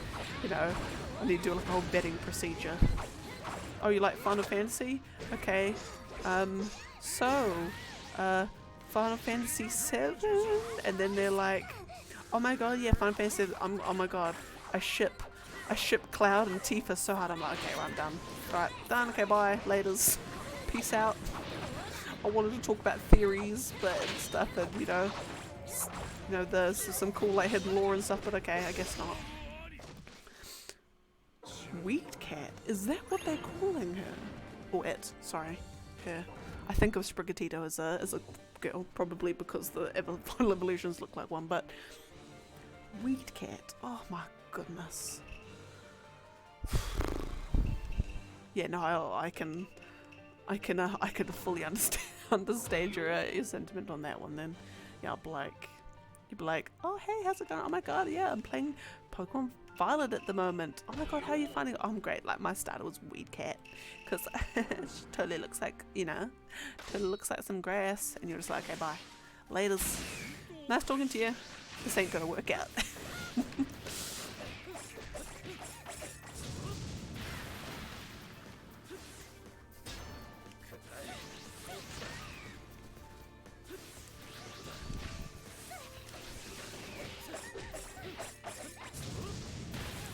Yeah, because everyone knows that like the color green is only ever associated with that. Like there's nothing else in this world that's green other than that. It's either money or weed. It's one of the two. It's never anything else.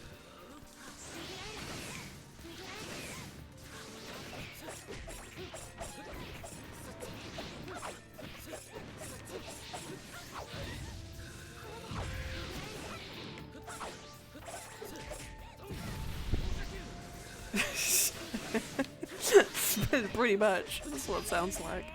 Sounds like nowadays.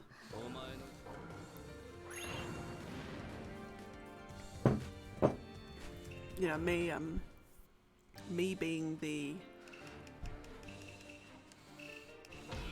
What's the word? Prude's not the right word in this context. Moral's the wrong word in this context as well. Let's just say things of a recreational nature of those things.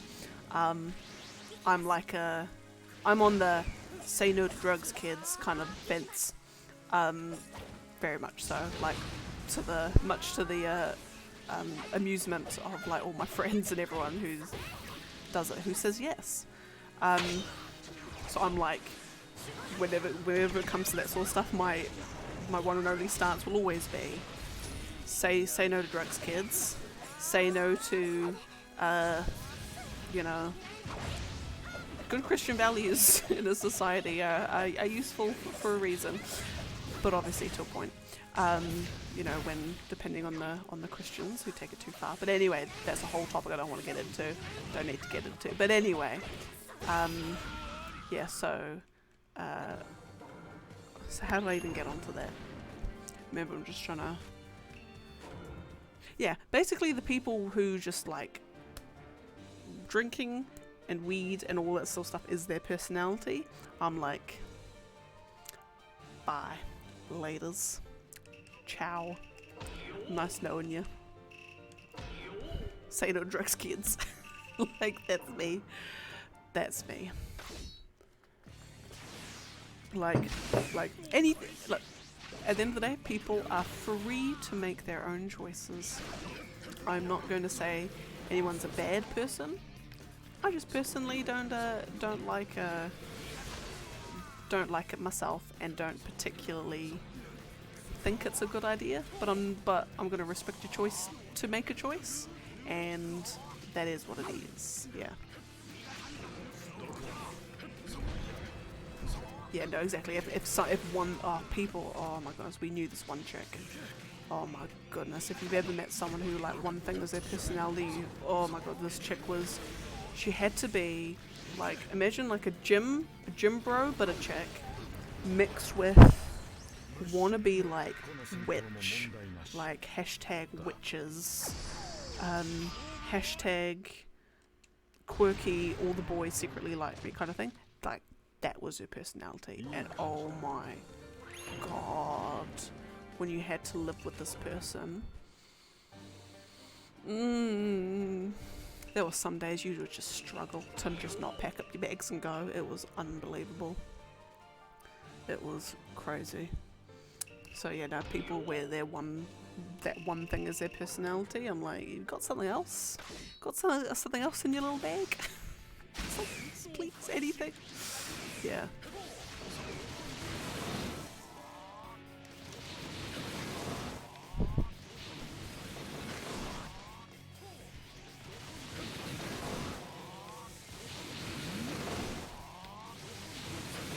Oh no, you have an opinion that's not PC? It's like, oh my god, you're like a normal person then.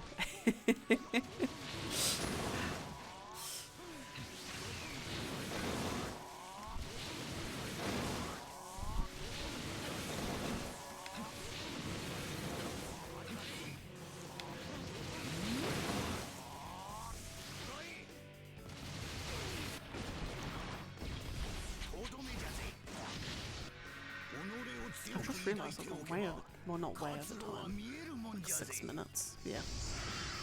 But yeah, no, I am very, I suppose in this day and age, the way that the world's going, I suppose I don't really share my opinions too much in a public's forum. I've got very, outdated views of things that don't fly in today's society. Not like a really like a bad kind of way, but just yeah, it's not the way the world goes anymore.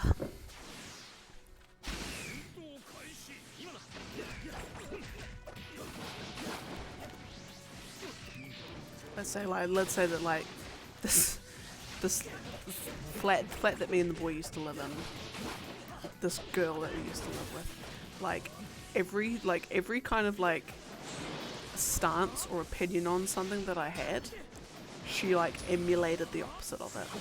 So like I'm like, say no to drugs, kids, and then next minute she's trying to climb through our window because she's taken something. She's on something, and it wasn't pretty. This is that. It's like, say no to heavy drinking, kids, and then you know, partying, drinking, like literally every weekend. Say no to non-traditional relationships, kids. I won't go into details. You know, just all of that sort of stuff. It was an absolute nightmare. Absolute nightmare. And reinforced why I had my opinions on those sorts of things. Oh, gracious. But anyway.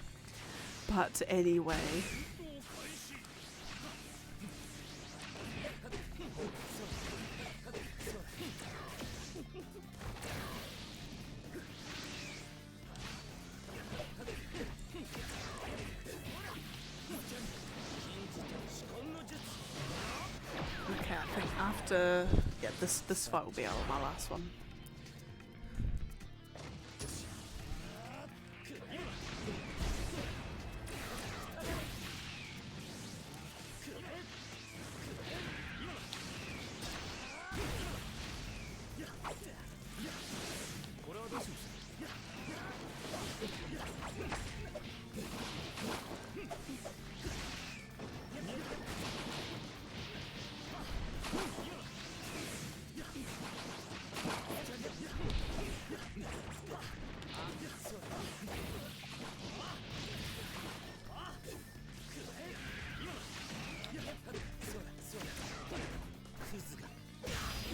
Lovely.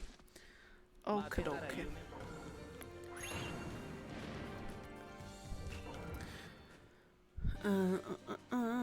Right, where are we down to? We're down to 86. Oh, fabulous. 586. We might actually be able to get down to 500 next time. Ooh, exciting. Yes. No, I would love to find someone to raid. I think raiding at the end is just a nicer. It's just a nice thing to do. Someone else gets to have a raid, and they get a couple of extra viewers. There's nothing wrong with that. If you got any good ones, let me know.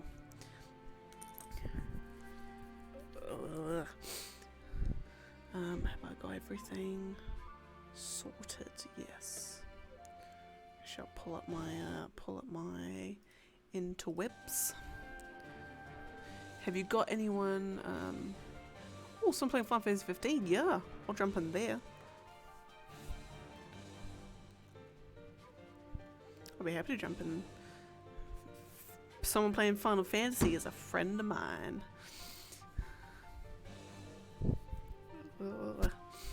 Chibi Muko.